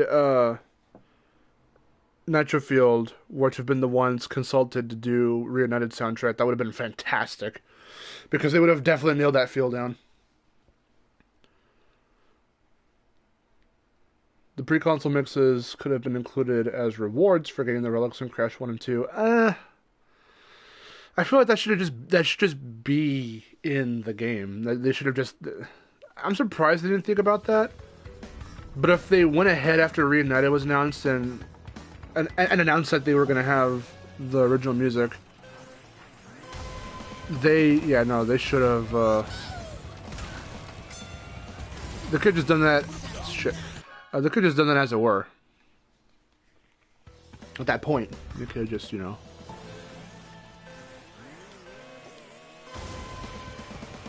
Alright, fucking Pinstripe. Oh, fuck. I needed to get behind him so I can... Oh, Jesus. Fuck Pinstripe.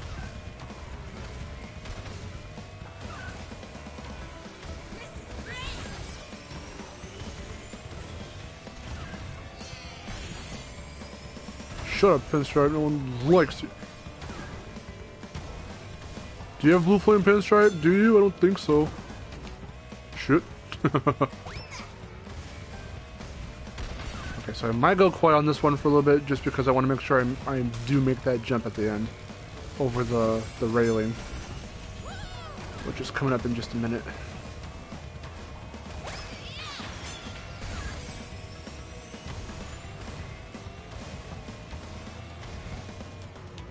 Oi, okay. I should probably be juiced up as well.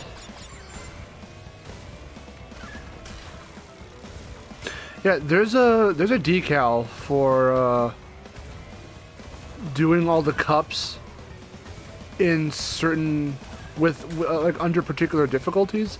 Well, all of them really. Once you do all cups under the easy difficulty, you'll get a decal and so on. So I've done easy and medium, but I haven't done hard yet. So I was gonna do that on stream, but I'm thinking, because I want to edit. Ah, shit, I have some stuff to edit today. I will probably end off after we beat Adventure Mode. Because I kind of wanted this to be a shorter stream anyway, and we're already at the 2-hour mark, so... This might be a nice place to stop after this and then Oxide.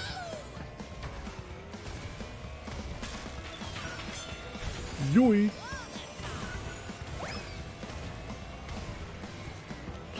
Come on, Nami. Oh, shit.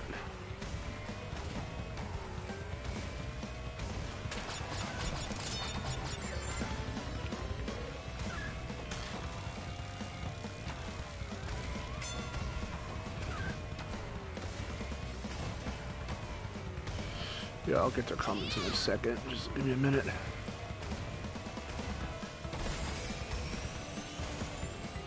God, for as fast as I'm going, he's still like not trailing too far behind. Wait, can the bosses even get fucking Blue Flame?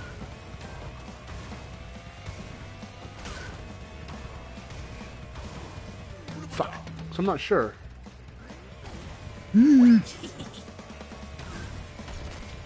Oh, he's on the other side. Okay, he still has a way to go. Yeah, we got this. I'm never gonna go for this trick. I'll just go the normal way. I'm not even gonna. I'm just gonna cruise. Let's see. Oh fuck! I was legitimately not looking. I was legitimately not looking. Okay.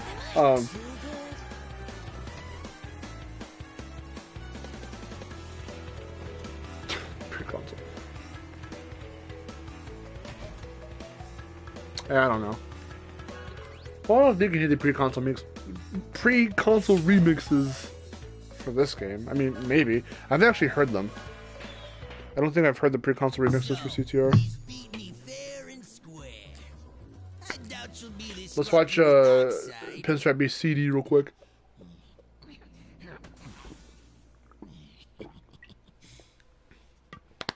Easy key for your troubles. Ah, brother.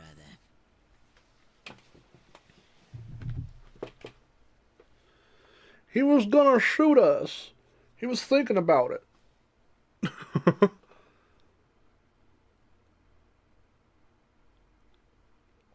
Pinstripe needs more screen time. He needs more boss battles. He's only ever had one. Or two, I guess, if you count this one. But in the platformers, he's only ever had one.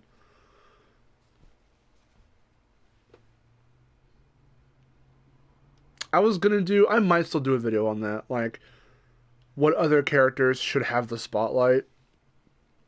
Well, you could. It's more of like an idea video kind of, but it's also being like, well, there are plenty of villains who've only been in like a couple games and only once as an actual like boss fight. So somebody somewhere, I forgot where, if it was one of my last streams or if it was Aaron's stream, where someone said, well, how come Entrance wasn't like in Crash 4? Because Entrance could have like, he's a dimensional hopping dude too, like not even a cameo or anything like that. I would like to see him have a bigger role.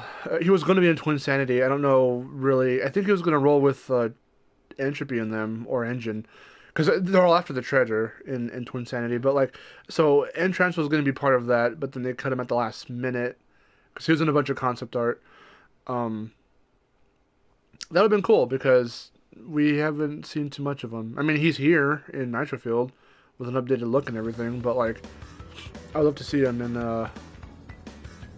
like an actual have another boss fight against him, because he only had what, fucking cheater, he only had Entrance, you know, his debut game. Shoot. Oh, come on, fuck off. Oxide is a cunt. Oh, fuck. Holy shit, man. Speaking of Oxide and CTR, I actually... Man, fuck this. I actually recently downloaded it. I'm surprised I didn't do it when it first dropped, but I downloaded the fucking... Okay. Fucker. The fuck behind me. Get behind me. The comic with Oxide.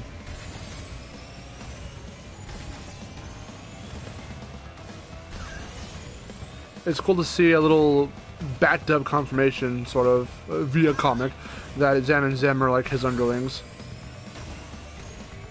Because it's like, who the hell are Zam and Zem in terms of like Crash's world or the universe?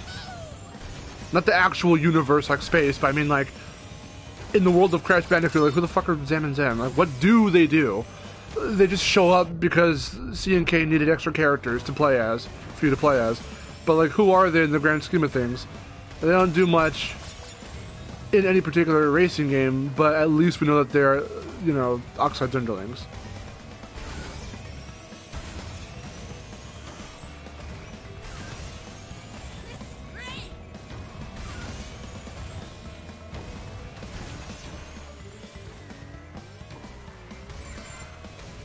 And I love that CTR had that much of an impact on Crash 4 that an entire level gets, or an entire world really, is just named after and themed after, just some one-off little fucking insult that, Oxide spouts about the Bermudulan Slav Vork,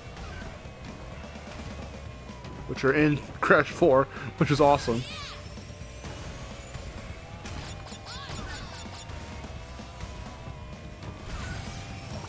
And I wish this trick right here worked, where you just bounce her off the side, like in the original. This should be so much easier. When I was trying to do the whole thing, the whole story mode on hard, and I had to face Oxide, that shit got me so fucking angry. Oh, fuck Oxide on hard. It is the worst experience. Unless you're a speedrunner, in which case it's a fucking walk in the park, but not for me. Actually, I was broken on my controller, so I was slamming the grip against the armrest of the couch because I was like, damn it, damn it, damn it! And I was like really fucking mad. And then you shake that controller and you can hear some like jiggling in there, so I was like, oh, I probably broke something. But it still kind of works, actually. The controller still works, which is good for right now, but I do need to get at least one more PS4 controller. I know for a fact I need a fucking DualShock 3, because I do not have a DualShock 3 anymore. The one that we did have that came with my mom's PS3, it messed up. I forgot how, but it doesn't work anymore. And I can't even find it, so I need a new DualShock 3.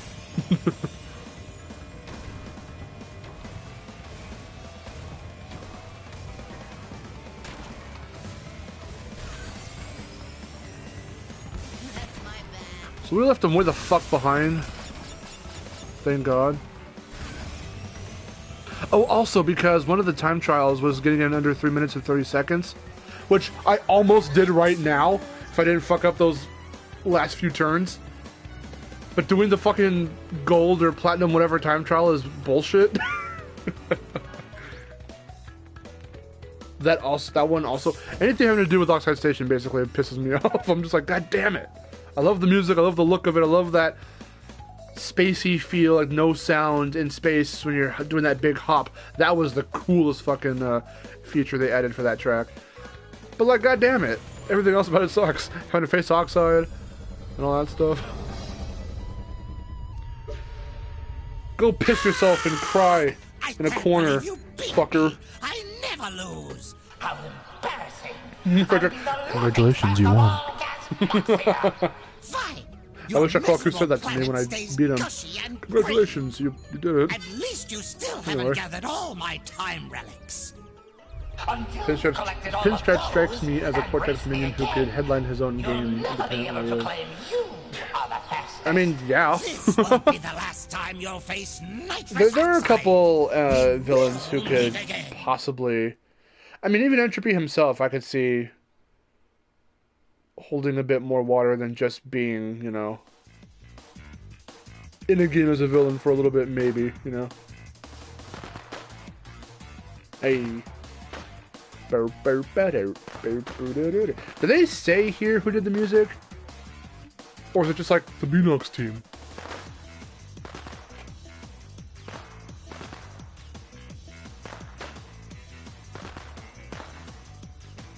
I wish they put like a little trail effect behind them. That's like the only thing. The little pixelated images of them, of like their little mugs, their icons, and the pixelated confetti and fireworks are pretty cool. But I kind of wish they also had the trail effect like in the original. This is a pretty cool recreation though of like just, you know, because it's a solo game and it's just one game getting remastered with features from other games in it, they were thankfully able to actually faithfully recreate the credit scene here. Because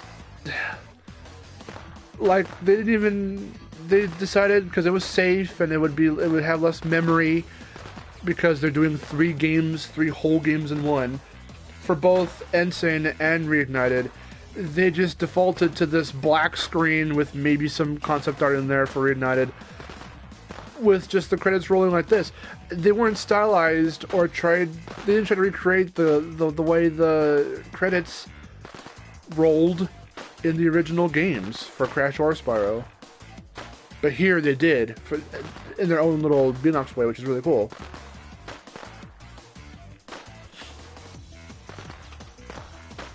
So if Beanox really are going to head us the next Spyro game, and they've done this good of a job on Nitro-Fueled, I am really excited to see just what they do with their own Spyro game. And also, if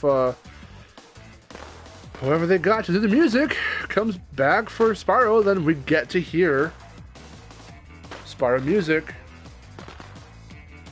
done in a very Spyro-ish, Stuart Copeland-ish way. Finally. And I'm definitely excited to hear that. Look, it's me. Would have been nice if we had CTR comics for the Grand Prix to give context to each character. Yeah, that would have been really cool. Because they did just kind of write off Megamix being like, yeah, here he is. As a specific example. Also, they retconned, for some reason, Megamix's origins. He wasn't the product of a toxic waste explosion or incident. He was combined. I mean, I guess in their fucking world, Cortex, Tiny, Dingodile, and Engine were all in one place at the same time of a fucking toxic waste incident or explosion, and it fused them. It's like, nah, come on, man, the planetary minimizer. Like, why didn't you just drop that if you're gonna one sentence exposition Megamix's existence? Why not just use the planetary minimizer? That's how it happened.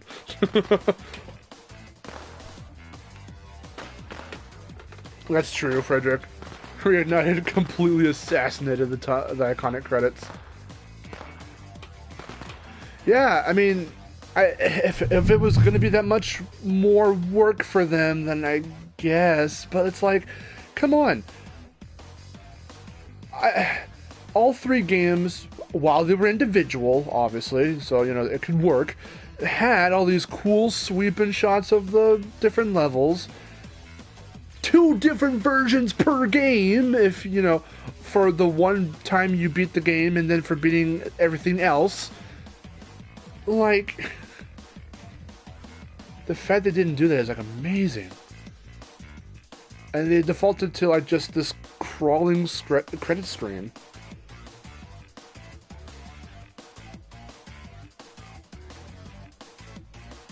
I mean, the same thing too with Insane. Like,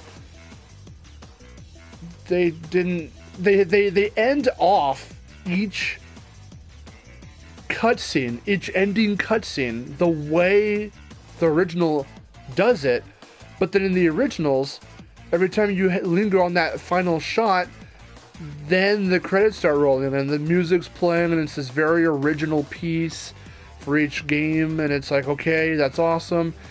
No, I mean, they have a little bit of a Great Hall little remix in the end credits, or in the end cutscene for Insane for Crash 1, but then it just defaults to this fucking crawling credit screen with just a compilation of fucking all the music, and it's like, oh, every game ends that way, and it's like, okay.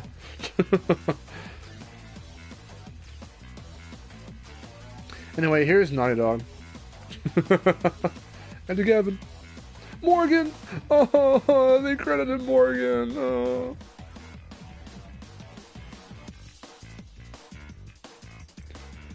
Little Morgan. She passed away around the time that they were making Jak 2, because they added a little Easter egg message for her in the precursor language.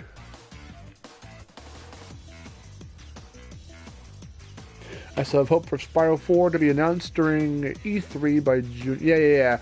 I think that's the safest bet, because if the 4-month plan is anything to go by, we just in February had the announcement of Crash 4 coming to other consoles, and that's this month, but the announcement was in February. So if we go February, March, April, May, June, there we go. Perfect for E3, because E3 is coming back in digital form, from what I remember them saying. And even if it's not E3, it's going to be Summer Game Fest, because that's also returning, because they have a new look for it this year. It's the same aesthetic, but like different colors and whatnot.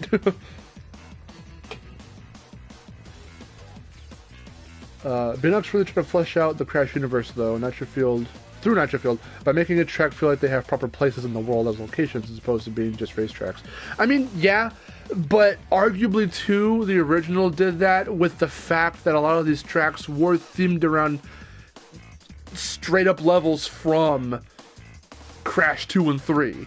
Like, Sewer Speedway is literally the sewer levels from Crash 2, which Nitro-Fueled heightened by adding in the little scrubbing Bubbletrons and all that stuff, to make it really feel like it was from Crash 2, like you're somewhere within that part of the world, I guess.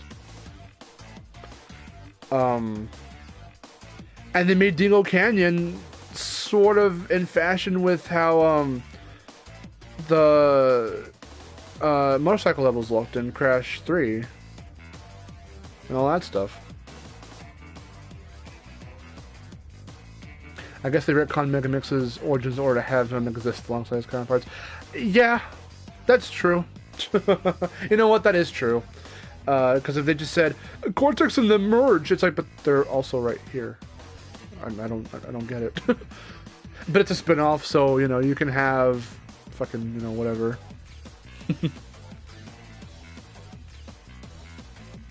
Otherwise, we'd have a Carnage in C minor situation where we have Hotspot standing in front of Defensor despite compromising the latter's torso because of a goof. Oh, Ray, you are so good at making analogies. I don't even follow what that is. What is Carnage in C minor? That sounds like a fucking Spider-Man thing, so I was thinking of Carnage. Wasn't Carnage some dude who got the Venom symbiote, but he was like a fucking prisoner? He was an inmate or something? I saw... Around the time that I had seen Spider-Man 3 for the first time, I also went to Hollywood Video and rented a Spider-Man Venom cartoon movie. I don't know if it was taken from any of the shows and just made in movie form or whatever, but it followed the same sort of beats that you could see that Spider-Man 3 took inspiration from. But then after Peter's whole venture with Venom, or with the symbiote, which then becomes Venom, and he defeats them, or him, then the symbiote goes and finds another host, and then they become Carnage. I remember that. I don't follow the comics, so, like, I don't even know if that's what you're talking about or not. Hey, Aaron. Oh, hey, you finished. Yes. I was gonna end the adventure mode early, but then I asked the chat if they wanted me to finish it or go on to other stuff.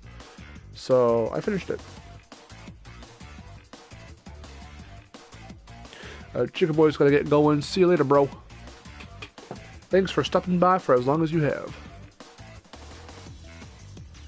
Oh, Carnage in C minor is a season 3 episode of the original Transformers. I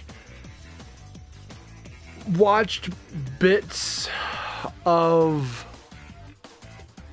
seasons 1 and 2 with Victor, because Victor wanted them and he got super into them.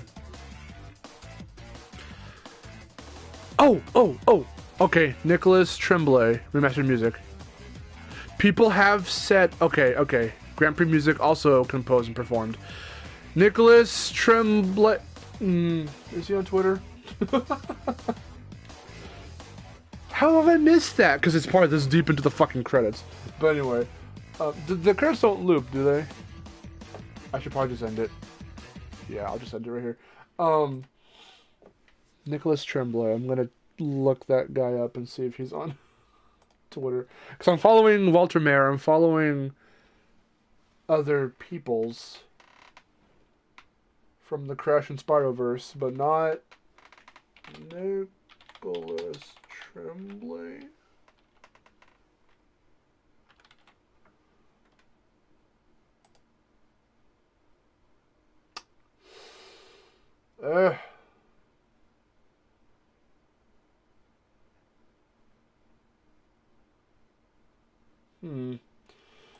I don't know if he has a Twitter or not, but I need to find a way to follow him on something, because goddamn, I hope he's the one doing fucking the next Spyro Games music, because I would fucking love that so much.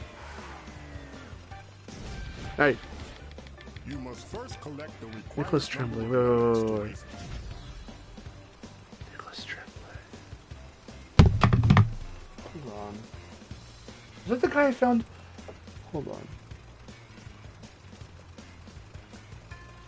Oh, fuck! Oh my god. Okay. I'm stupid. Wow! Oh, okay. Stop freaking out. I was trying to see if there was any semblance of anyone anywhere saying anything about the next Beanox project and whether or not they're trying to confirm that it's a Spyro 4 or the next Spyro game or whatever. And I'm looking through people's IMDb's from Beanox, not IMDb, sorry, in LinkedIn or whatever. I don't know how I got IMDb from that. From Beanox, and his name is Nick Tremblay. He's on there. And he's, under his thing, he says, project that's coming soon. And he's only ever described it as, oh, it's going to be really awesome. And I'm like, if it's Spyro, then he is doing the music. Holy shit. Oh, I'm hyped. I'm excited now. I'm like really excited. If Beanox is in fact doing a Spyro game, then I can confirm for you right now that it's going to be Nick Tremblay doing the music. Oh shit. Let's see. Aaron said, "What we're gonna do now? I am probably going to." You're dying. What happened? Yeah, no, I just described it. I was trying to find out any. I was trying to do detective work to see how we could find anything on the next Spyro game. If it is Beanox, like for a fact or something. And then I looked on LinkedIn and I found Nick Tremblay. He's the guy who did the music here for Nitro-Fueled, who also did the music for the Spyro and Friends Grand Prix for Spyro Circuit. And damn, oh, that's gonna be so good. He is working with Beanox. He's the composer for whatever Beanox is working on. Like, that's confirmed. It's on his LinkedIn. So if it's a Spyro game, then Nick Tremblay is gonna be the composer. Oh, that's good. That's awesome. Wow. I'm dumb though too, because I'm pretty sure people knew Nick Tremblay or whatever was the composer for like the longest time. How come CTR TV logo is still there in the main menu? Because it's CTR's in-universe sponsor. It can still stay there. I mean, it's part of the aesthetic or whatever. It mentions Treyarch. I don't know what that is. So Aaron said, what am I going to do now? I'm probably going to do the cups, maybe. So I have to do all the hard mode cups, and I don't want to do them.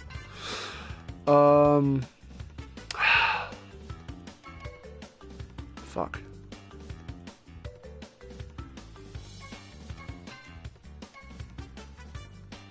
I could go on, are the COD devs. Yeah, no, I would rather not them do that. No, I'm pretty sure it's Beanox, because they're actively working on something right now, and it's been in production, I think, since... Well, no, it has been in production since they stopped updates for Nitro-Fueled. Right after they did the Beanox update, they probably got word that they were going to do their next project. Or they probably got word of their next project as they were finishing up, like, say, Rustland or, I guess, Moxian Grand Prix. So once the Grand Prix were done, they said, okay, well, we'll have one more update. And then once that was done, they just immediately started doing whatever they're working on right now. But because we're nothing so far from Beanox directly is screaming or even teasing that it's going to be Spyro related. But I feel it has to be. Vivi is now with Blizzard, and they're doing Blizzard things. Maybe they're going to help with Overwatch 2, I don't know. Fucking Toys for Bob is still doing stuff with Crash 4. It has to be Beanox. Of the other guys there, who else? And with their history with other cartoon-ish games or whatever, who else on Activision's front has... I don't think they would entrust another random... They could probably outsource shit to them, but probably not as the sole developer. It has to be Beanox. It has to be. That makes the most sense in my head. I don't know who else it could be who would do a new Spyro game. I'll do the first one. Fuck it. I was Coco last time. Yeah, I'll stay Coco. Do you think we will get Crash 5 in 2022? I don't think it's... Well, it's not going to be called Crash 5, I hope. I don't know what they're going to do, honestly. With the next console game after this one, they're going to try and get a little more mileage out of this one first. So I'm only going to focus on Crash 4 as of right now. I have no idea what they're going to do for another Crash game after this, especially if it's supposed to follow in with... What story are they going to follow up from? Are they going to do a sequel to Crash 4? Or are they going to try and pick up the original timeline, aka Mind Over Mutant, where Cortex went to outer space, and that's just kind of where that ended? I don't know. I have no clue.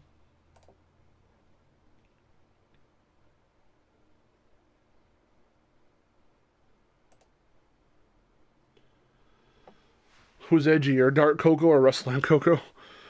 I like Dark Coco. I like the gothic aesthetic. for Goyles. But her punk aesthetic. Oh fuck. Her punk aesthetic. Oh shit! Wait, no. Really? Okay, fine, whatever. Her punk aesthetic is cool too, but I prefer the gothic look of Dark Coco. Ooh, I'm not going to enjoy this at all. Coco, you have no right to say that right now. You were in 6th place, Coco. Ah, shit.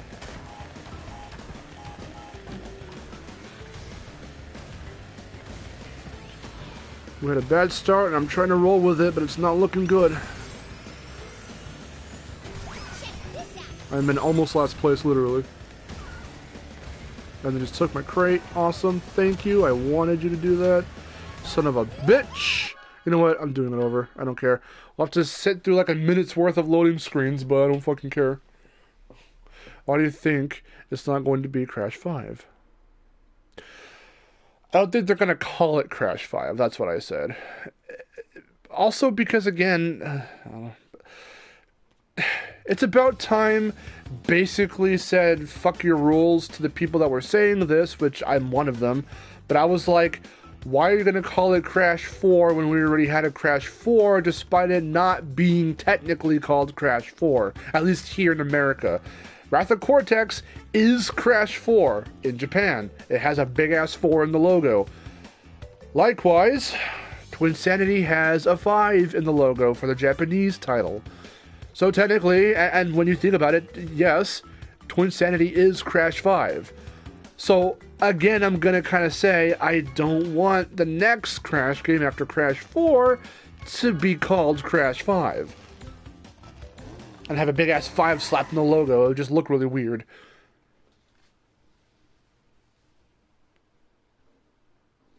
But if they do that, then, I don't know, fuck me again.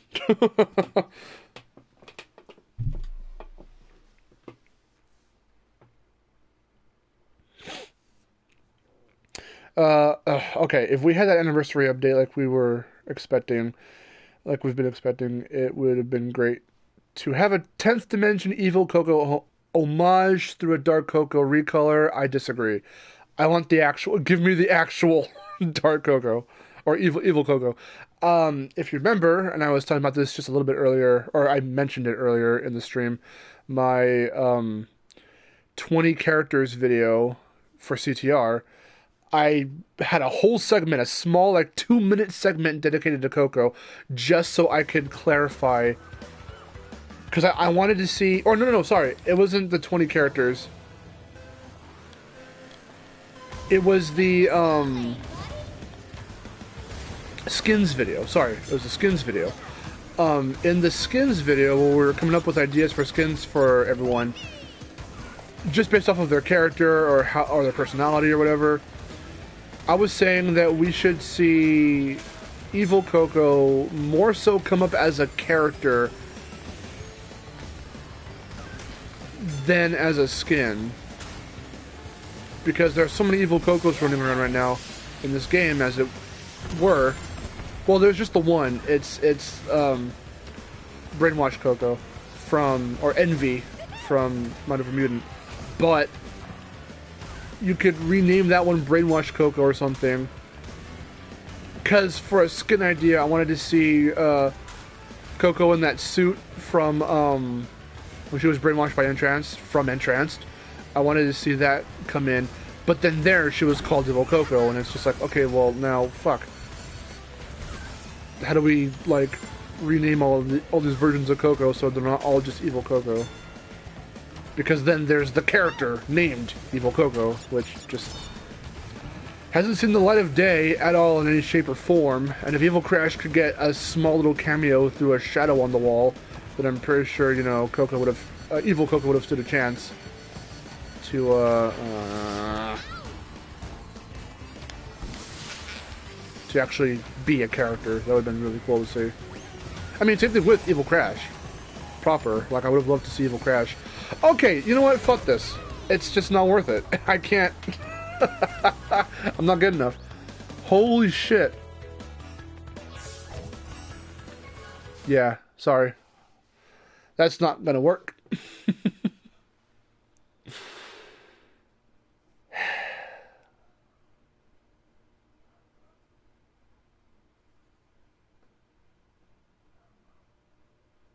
would have traded Alice Coco for C&K era Coco. Oh, don't even get me started on C&K era Coco. Do not get me started. That era of like C&K Twin Sanity tag team racing is like my favorite era of Coco, but that's only because as a kid I had a crush on her. I was appropriate age, so it was whatever. Let's do single races, everyone. Let's do some C&K tracks. Starting with the best one. I'll put it to medium. Let's see. What are all my character presets? Let's go with Spyro.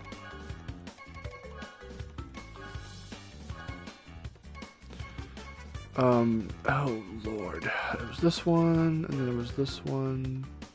Yeah.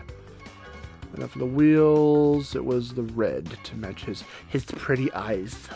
His red eyes. Look at him. Look at this dark boy. She was smart and had boobs. Aaron, the boobs weren't what mattered. Boobs aren't attractive to me.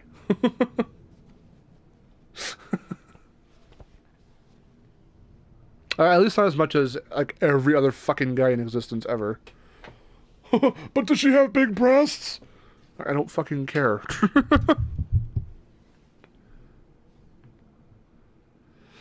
They can mesh the C&K and Tag Team Racing Coco designs to make it different looking from regular Coco, I suppose.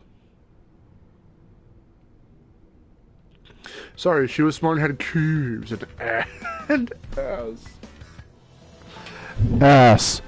Hold your horns. Here comes Spyro. You know, I think she did have hips on her. That was pretty good. I like her little midriff. Whee.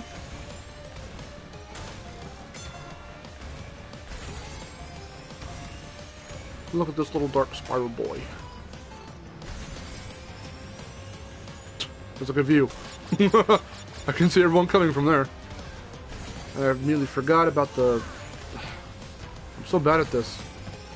You guys deserve better gameplay than what I'm providing. I knew that shortcut was there, and I just forgot to take it. I was like, ah, shit. I'm on the wrong side of the road. So, Aaron, when you learn how to drive, you have to drive like this, like in CTR. So when you drive to work, you're doing power slides, power slides and everything.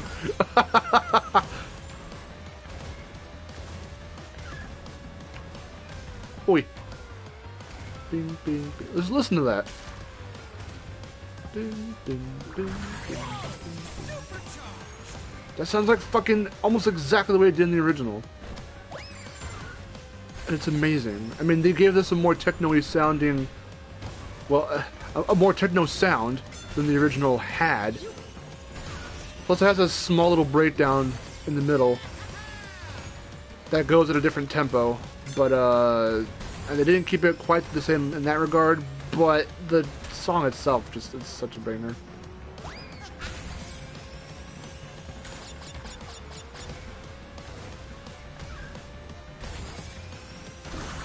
Ooh.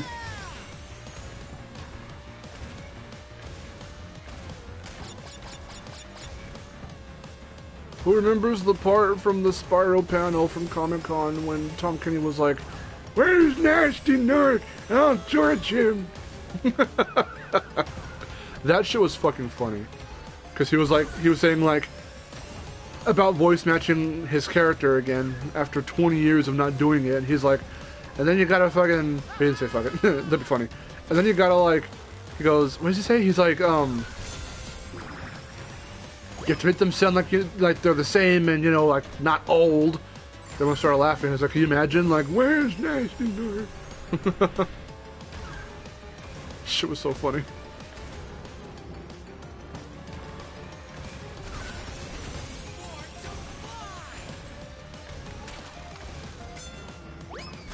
Yoy!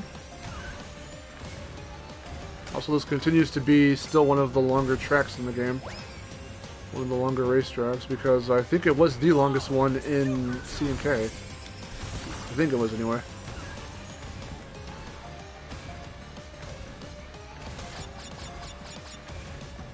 Yoy!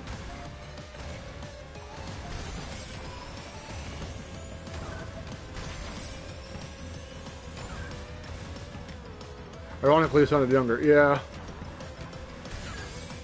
That's funny. It's because of like the little nasally. They try to keep at least a smidge of Carl Rocky's take in there by making him sound a little nasally, kind of. I mean, it's there because the original Tom Kenny Sparrow didn't have any sort of nasally, high-pitchedness to his voice, but then in Reignited and here he does.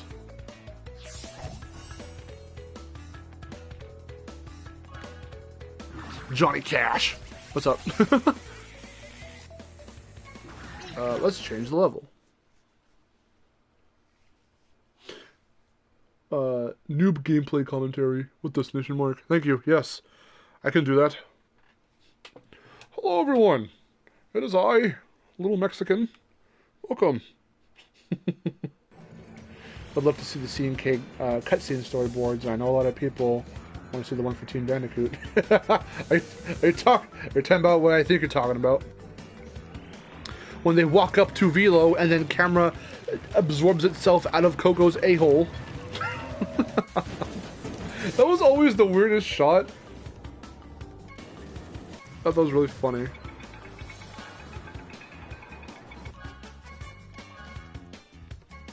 I'm like, why'd they do that? OG just sounded like, well, like Ray without the accent. Pretty much, yeah. Actually, yeah, you're right. Raimundo. Sounds like a fucking... Is he supposed to be Mexican? Because Raimundo sounds like a Mexican name. We're gonna be a crate. Oh hey, Victor, brother, come say crate for everyone. Here it comes.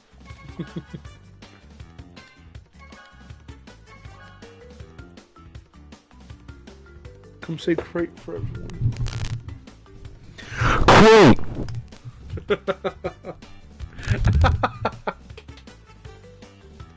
Oh, he's Brazilian, okay.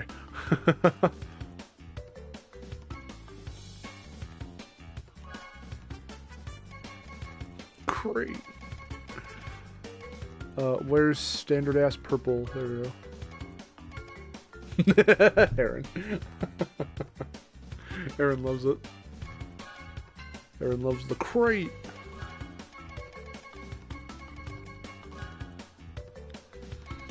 Wheels. What are the wheels that I usually use for this one? Isn't it just these? Oh wait, no. I think it's these ones. Yes. There we go. Perfect. A crate can drive.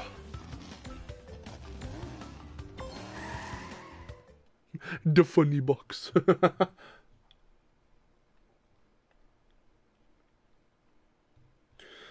I wonder if the camera angle on Coco and CK cutscene was part of the storyboard direction or miscommunication regarding the placement of the camera, like it's supposed to be from the ant's point of view.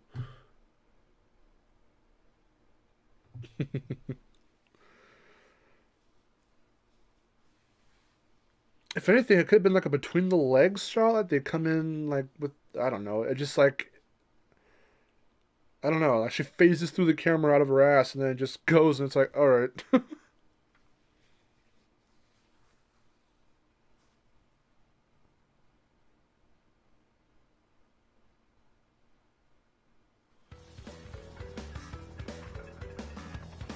Out of time! Or the standard low angle shot, yeah, exactly. Listen to all the crates dialogue. How fucking funny would it be if all the people who ripped the dialogue, the voice lines for all the other characters in Nitro-Fueled, if they said, okay, here are all the voice lines for the crate, and it was like 4 minutes of silence. with a picture of the crate in the cart and everything, and it's got the screen that says, here, the voice lines of the crate, and then there's just fucking nothing. That'd be funny. Do that for King Chicken, but have all the squawks and macaques in there. I'm pretty sure, I mean, that's legitimate if you want fucking chicken noises, and there you go.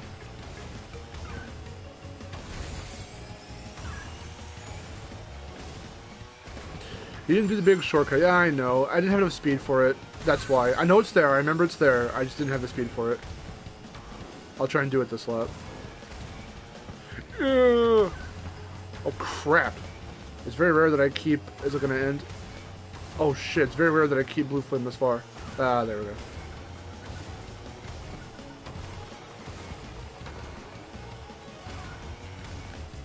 Yoink!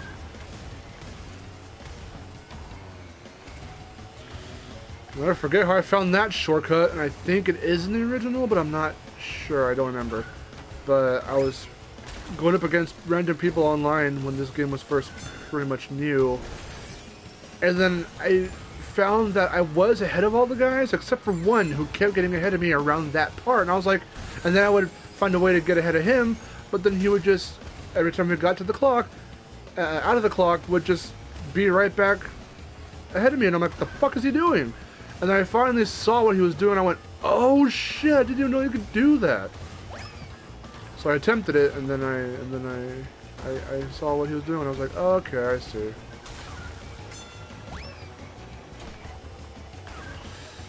Do I have the speed for it? Oh, barely.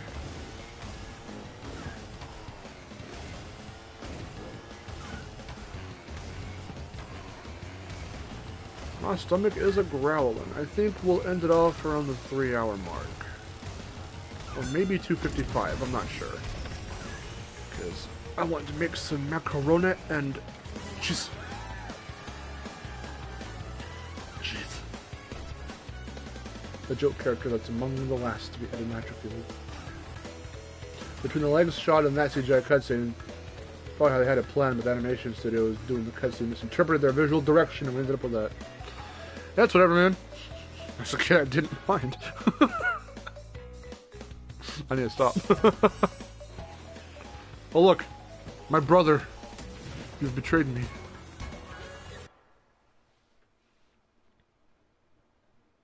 Vivi just wanted to turn her generation into furries. What's wrong with that? Awake His Majesty. I did that like a year ago, dude. You don't gotta tell me twice. Let's see. Actually, I want to change the theme. Yeah, I should have just hit change. Well, speaking of Spyro Circuit, let's do it. But since I was already Spyro, I'll be Hunter. I'll be Blue Hunter. Or do you want me to be Cringer Hunter, Aaron? Would you rather I stick with Blue, or do you want me to do Cringer? Because I could do either or if you really want me to. Okay, no, hold on. Shit. Where's the fucking Spyro-mobile? God damn it. The Spyro-mobile. Cringer? Okay, you got it. Let's go to blip, blip, blip. And then we will do, where are his orange wheels? And then we'll go... Which... It was this one, right? Yeah, it was. Whee.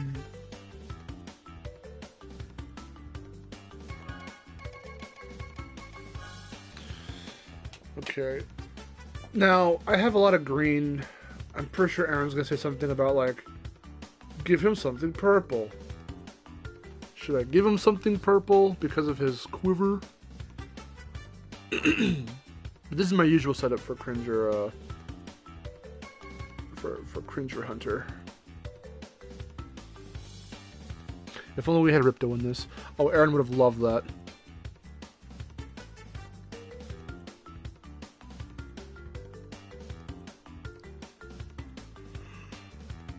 Are we good with this, or should I give the cart something purple to reflect his quiver? Oh, God. Oh, Jesus. Purple wheels? Okay. I'll just stick with the ones I was using for the crate.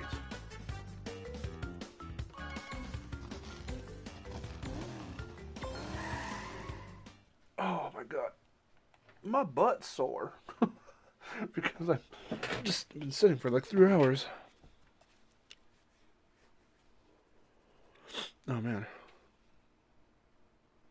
I don't have the master wheels waving. I don't care that you have them waving. I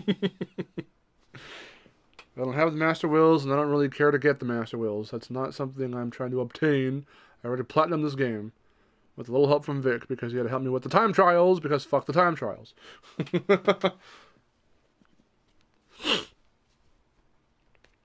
I don't get why they chose Nasty over Ripto, and it's Spyro 1, you know.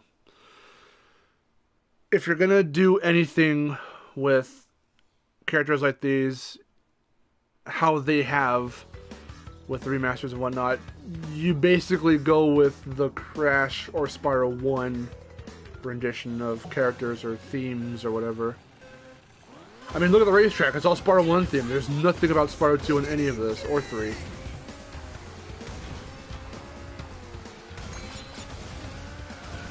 Let's take a minute to appreciate that music.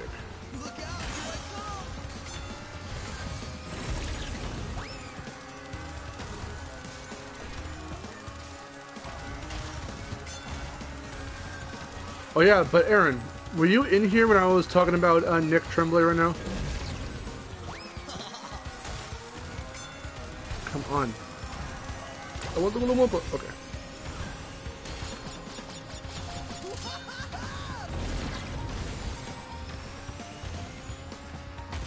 Because Nick Tremblay was the one who did the voice the voice of everyone in this game, who did the music, and because, yeah, I heard, okay, cool.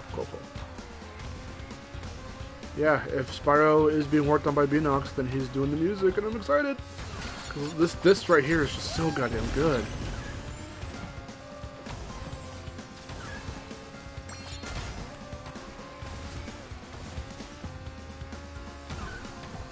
Really hits that feel.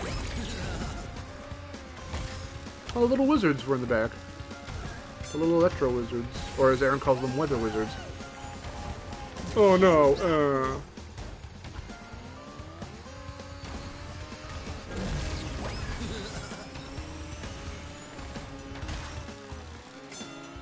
God, if you sat me down like 2, 3, 4 years ago and told me, hey, all this shit's gonna happen in the future, just wait for it, I've been like, the fuck are you talking about? I'm glad we live in this timeline. At least in the realm of games. Where Crash and Spyro flourish. Because Spyro doesn't need a new game. Crash has had, what, 4 now? 4 games?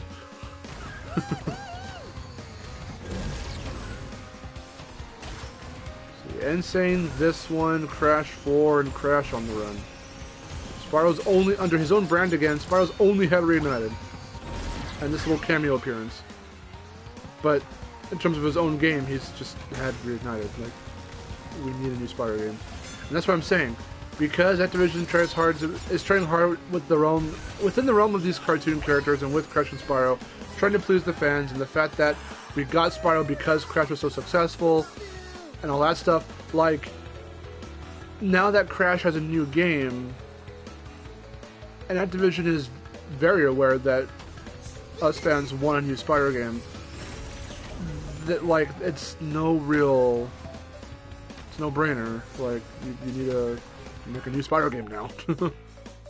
So if that's what Beanox is doing, then we're in for a hell of a game, because with this kind of music, and the Beanox's visuals are so fucking good. But hopefully they don't have to resort to using these exact models. Hopefully they can do what Crash 4 did and have their own, go with their own stylistic direction while keeping this feel to it with the look and the style and the aesthetic of it. Because with these realistic, well, not realistic, but these, how would you describe them? These models and running in these engines and stuff, with however they got it to work with Crash 4, I mean, you know, Twisted Bob said, okay, well, we went a little too, like Reignited went the way of Ensign, and they went cartoony with like a semi-realistic touch to it. And some of the games are either a little kind of on the floaty side, or they're this or that, or, but no, Crash 4 looks like totally stylistic, and it's super, everything just pops out and looks overly cartoony, which is a good thing. It works, and it still has fantastic realistic lighting and stuff. So if Spyro looks like that with the new game, that's gonna be fucking awesome. That was a funny duck sound. Oh, I went, wow! That Hunter recolor looks like something that used to be in the 80s and 90s cartoons to fill in the backgrounds. He's Cringer from He-Man. He's Cringer. Look at him. He's also, I mean, he's cowardly like Cringer and awkward. I'll do, okay, we just hit the 3-hour mark. I will do one more race. Somebody in the chat give me a character and give me a racetrack.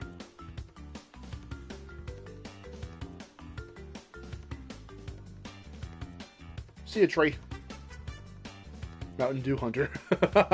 Exactly. Rillaroo. Fix Rillaroo. Oh, God. I don't even remember what I gave Rillaroo a loadout. I don't remember what it was. I kind of wish they would have given us presets. That was an expectation, sort of. So you could save presets for characters in carts or whatever. Yeah. Ginger Joy. Ginger Joy.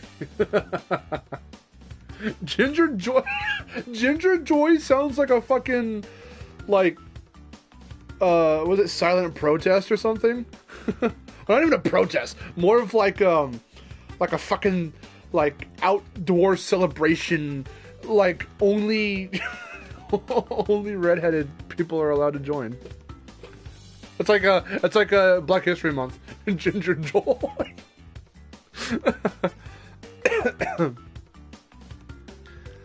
But we also have Mega Mix Mania, and I kind of want to do that one too. So I'll do both. I'll do Ginger Joy. Sounds like a porn star name. A porn star name. Oh no. Do we have any gingers in this game? I guess the closest would be Engine. Sorry, Engine. I don't think anyone else has red hair. Oh shit, Engine's the ginger in this case. Oh no, Aaron. Oh no. Oh no! And then look, and then his fucking his 100% ending in Crash 4. Oh no! He made a smooth jazz album so you can listen to it while you fuck him.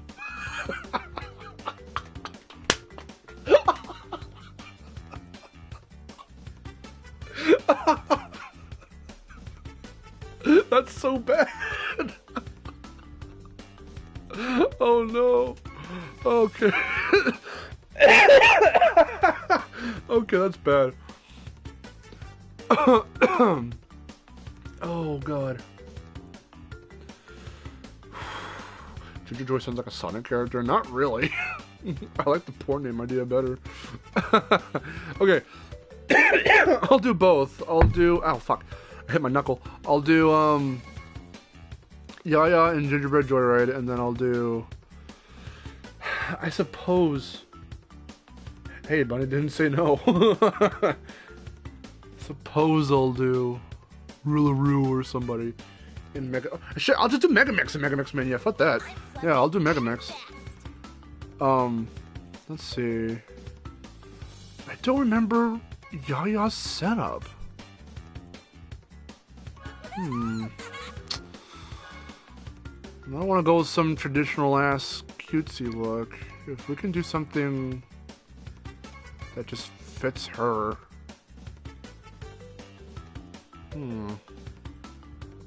Let's go with this.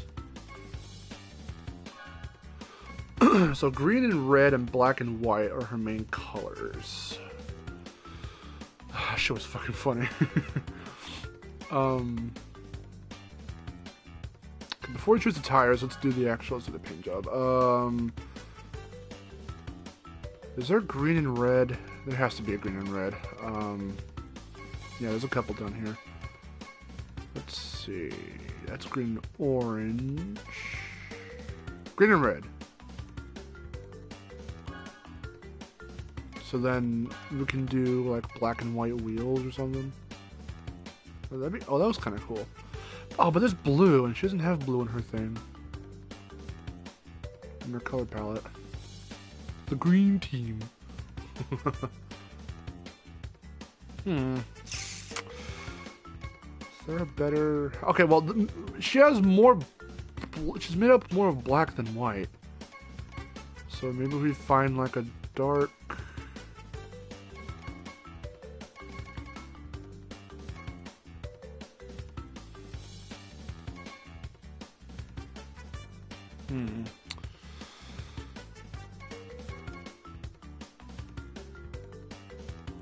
What would be a good set of wheels to match something on her? So it's either black or white, but it's like which ones? Because these look cool, but it's a little on the weird side. Fuck. Decisions. So we don't have very many, like, black colored wheels that are just straight up like the hubcaps are dark and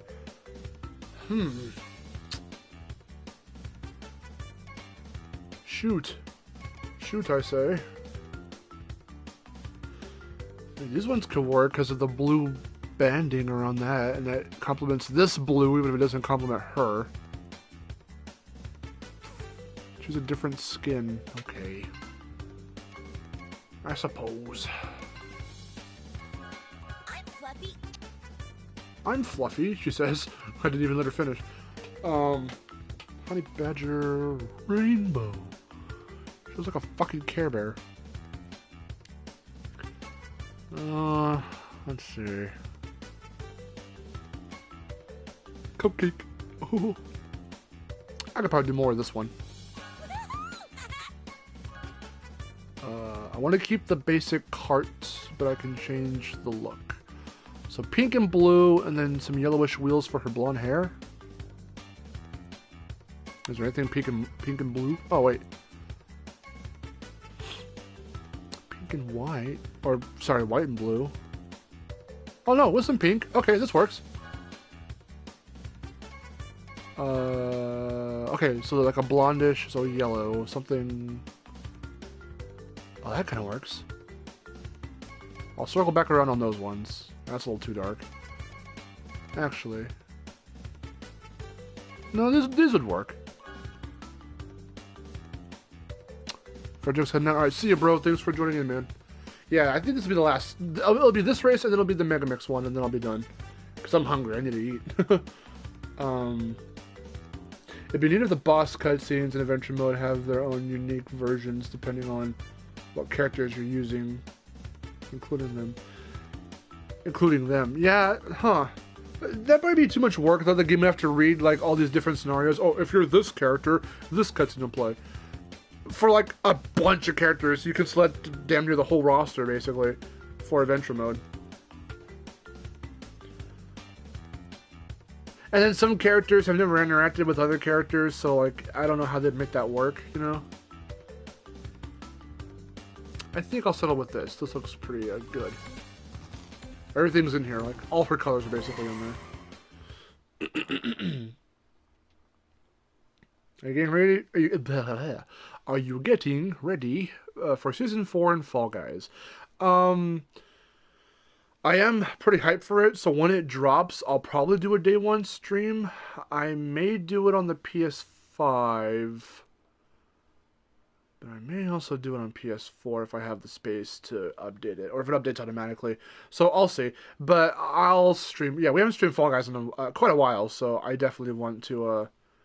And I didn't really play Season 3 like at all, so the aesthetic was okay. It was all, I think, Christmas themed and whatnot. But here, with this 80s inspired, 80s, 90s inspired neon aesthetic, that's awesome. So I definitely want to play a few games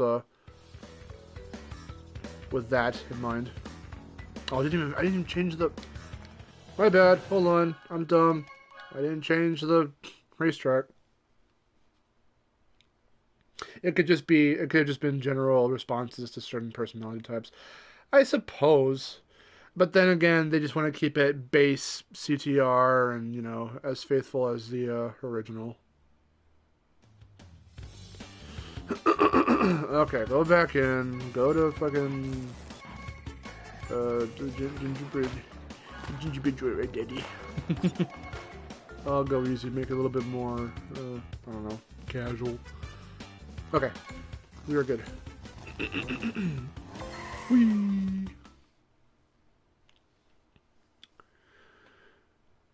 Gingerbread joyride.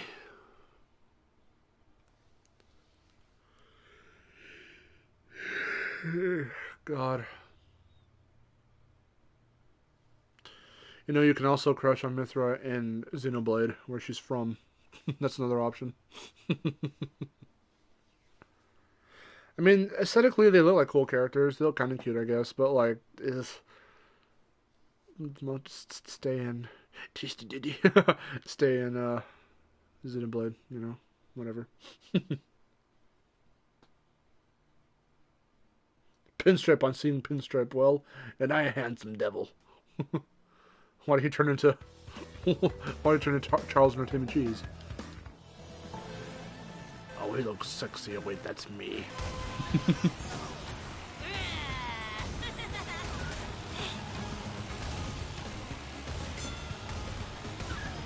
Yay! Oof.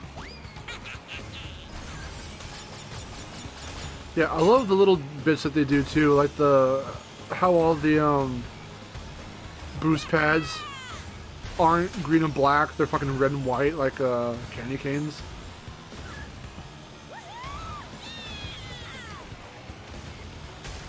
I like the aesthetic. I would okay, that chocolate fountain right there on the left. I would so jump in that. If it was just this, oh god, my battery's low.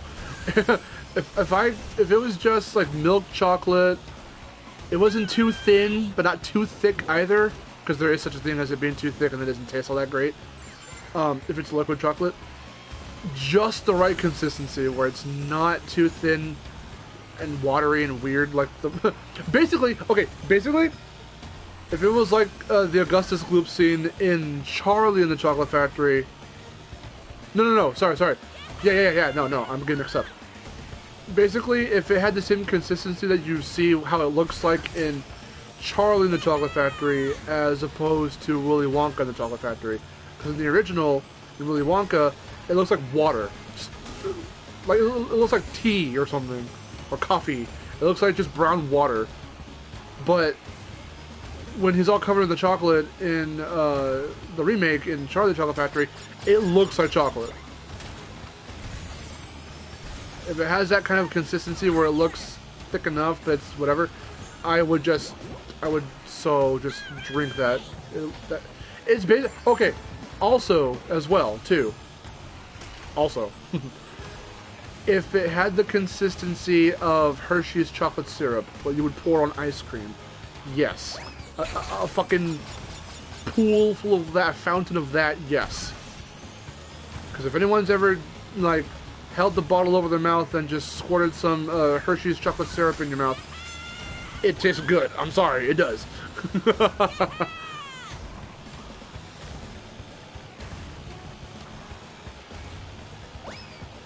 I love the way just liquid chocolate of that tastes. It's so good. So you can tell I'm a motherfucker who likes to lick off the off the spoon or something when making like brownie mix or something like that, or cake mix. I'm one of those people, I'm sorry. Yeah, that chocolate looked good.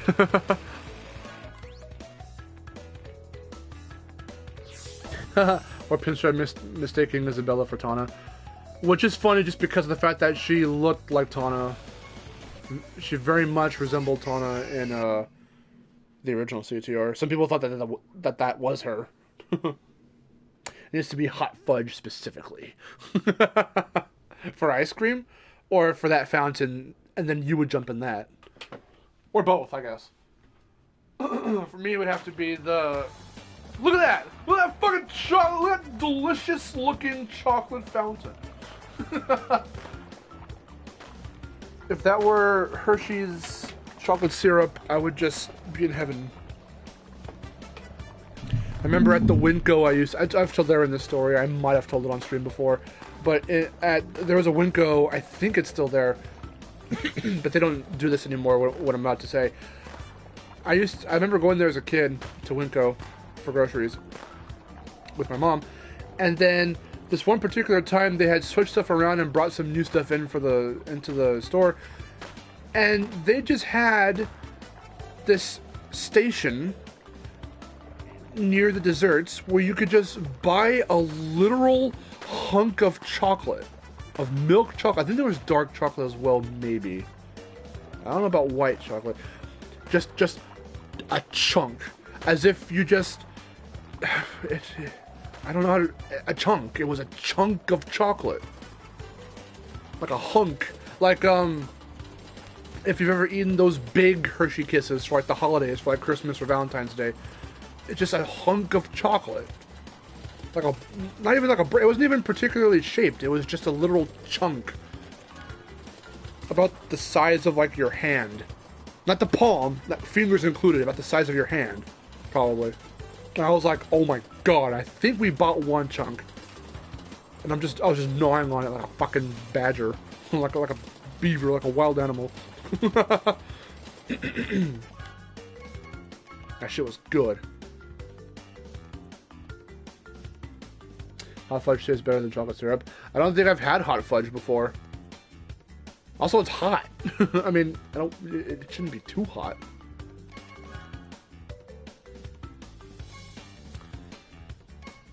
Let's see, of all of these we could do with Mega Mix, I kind of just want to stick with regular.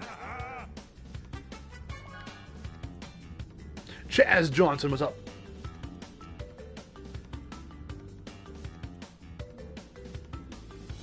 Riders DX gonna try and remaster the SpongeBob movie game? That'd be cool because they just shared, the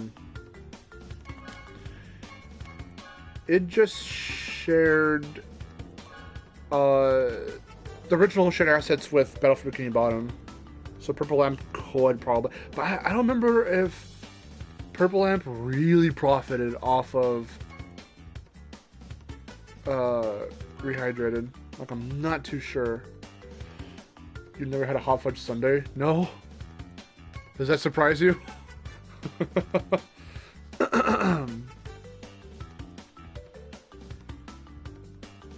Oh, Raven said not. See you, Raven. Thanks for joining in, brah.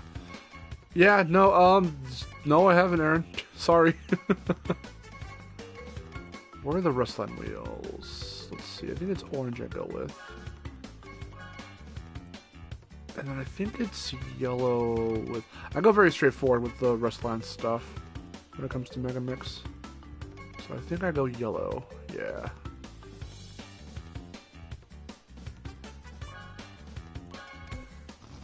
God, they made Mega Mix look so badass in this game. When I got that little package from Activision and I saw what they looked like, I was like, oh, fuck! Because Beta M leaked,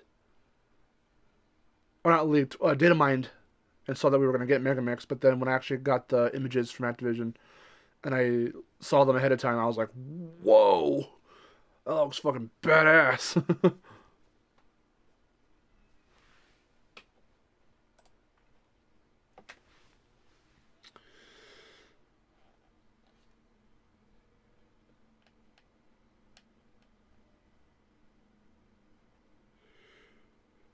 You need to have one. Do you know how to make them? You can make me one. Because I don't know how you make them. I mean, I've never had a dirt cup either, and I really want to try your dirt cups. I'd be willing to try a dirt cup, because I want to see how you make them. I want to see you make them in person. That's the trade-off. I'll bake, like, cupcakes or brownies or, like, a cake for you, but then I want to see you make a dirt cup. And I'll try them. Oh, the fans! Come on! Oh, why am I playing so shit? Give me a minute to get back into it. This is a weird track to get a hold of at the same time, so I don't remember how to maneuver this track.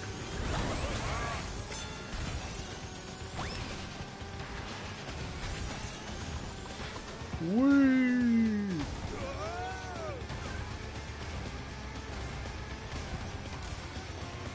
Holy shit.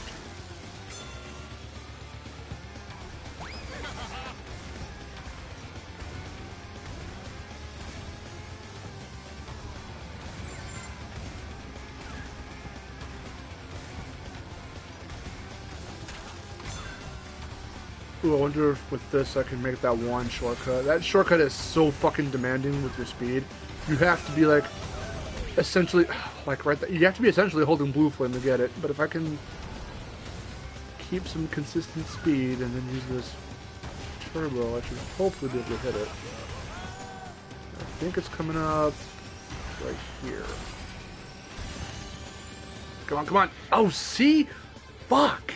It is so demanding. That shortcut sucks. It is really hard to hit consistently if you're not like fucking Abdul or someone. That's a hard fucking shortcut to hit every time. Or even once for that matter. You have to have blue flame. Like, you basically have to have it.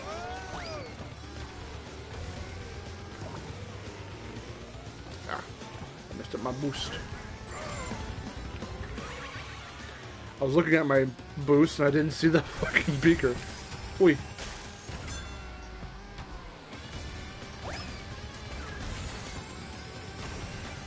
Oh, come on. I jumped. I swore I jumped. I went. I went.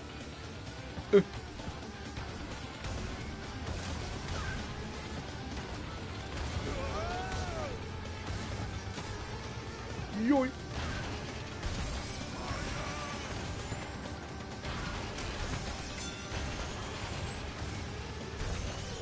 Whoa. Ugh. Fuck. No one hit this TNT? Seriously? Whee.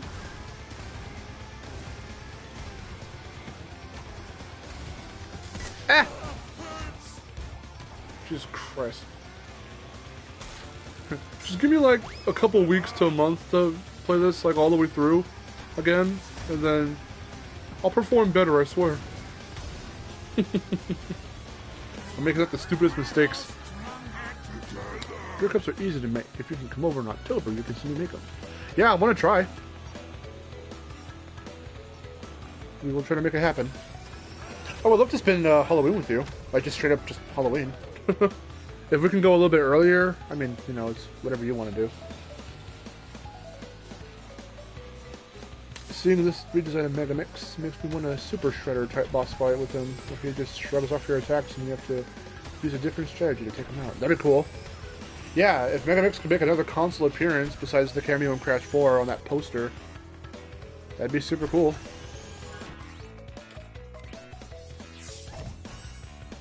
Look guys, I did a challenge! I forgot the weekend bonus was on Fridays. Look at that peanut butter cup motherfucking hairstyle on Mr. Loud Assistant.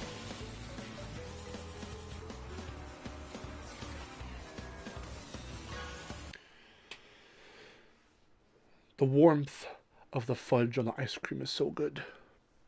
But isn't that just too... the clashing temperatures doesn't bother you? That you've got warm fudgy chocolate and cold ice cream in your mouth at the same time? Like, I guess... I don't know. I'd have to try it before I don't know. I want to try and make those sand cups I thought of, with vanilla pudding and golden Oreos, or vanilla wafers. I mean, that'd be interesting. You need to experiment.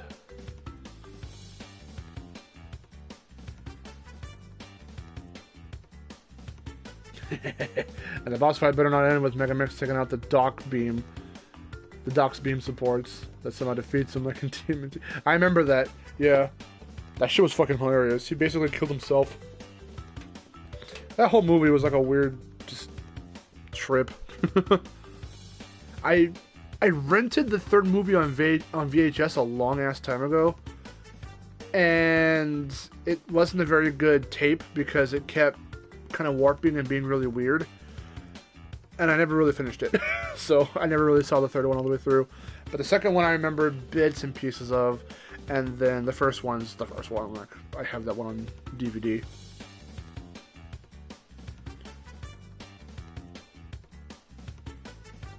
Kevin Nash just refused to, what? To job clean to the... Excuse me, what? Hold on. Is there an autocorrect issue going on here? To job clean to the Ninja Turtles. Let's see. Yeah, no, but seriously, Aaron, I think this month was the month where my mom said that she was gonna, and I shouldn't be talking about this on stream, but she wants to rent that RV. If we try to take a trip into your guys' area, I want to try and see if we can hang out. So I'll talk to you about that later. I really still want to see, though, if your parents are fine with you coming over sometime in the summer. I think that'd be really cool. It's a nice enough time if I do make it over to your place at some point this month or whenever. It'd be a nice time in between visits where then you can come over. I want to see if we can do like a summer get together and you can come over here and stream with us and stuff. And then however we pace out other visits, but then in October I definitely want to try and see if I can come over again.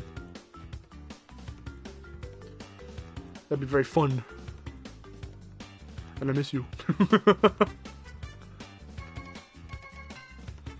Let's see, what's not the one I'm trying. What is in the pit stop today?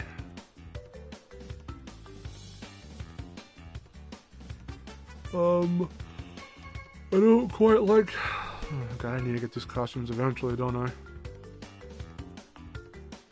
The clashing... I want to... the clashing temperatures don't bother me. Because eventually it all mixes together, plus the taste is so good, you just don't focus on it. Wow, okay. I mean, I'll have to try it at some point, I guess. Okay, I don't want these dudes just yet. Oh boy. Okay, I'll get one crunch. It's just these then. Okay, fine. Yellow. Give me yellow. Are these really? Oh yeah. These are the last skins.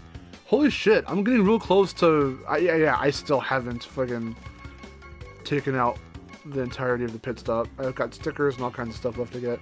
But I guess Polar is the last skin I need. And then every skin in the game I'll basically have. Okay. Okay.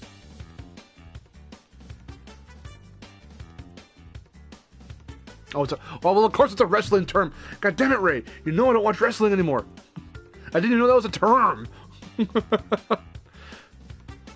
I used to watch wrestling with my grandpa a long time ago, but even then, I was too little to remember who people were and all that shit.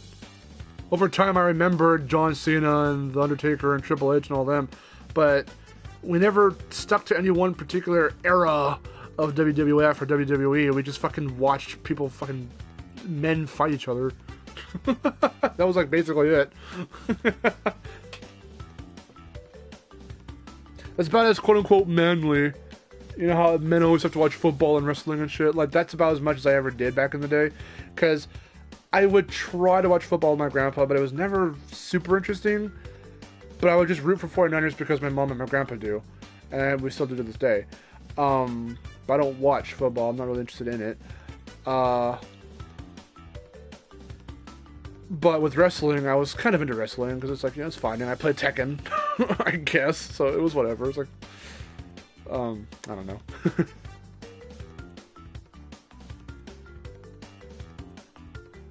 To lose and put the opponents over in wrestling terms. Basically making the other one look like $1 million. Okay. But yeah, so that's about it for right now. We've hit the 3.5 hour mark. I am hungry and tired.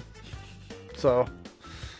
and I gotta edit some stuff and do some other things, so I think we'll end off right there. But seeing as with these two Ethernet cables, one in my console and one in the PC, everything has been very stable. That is awesome.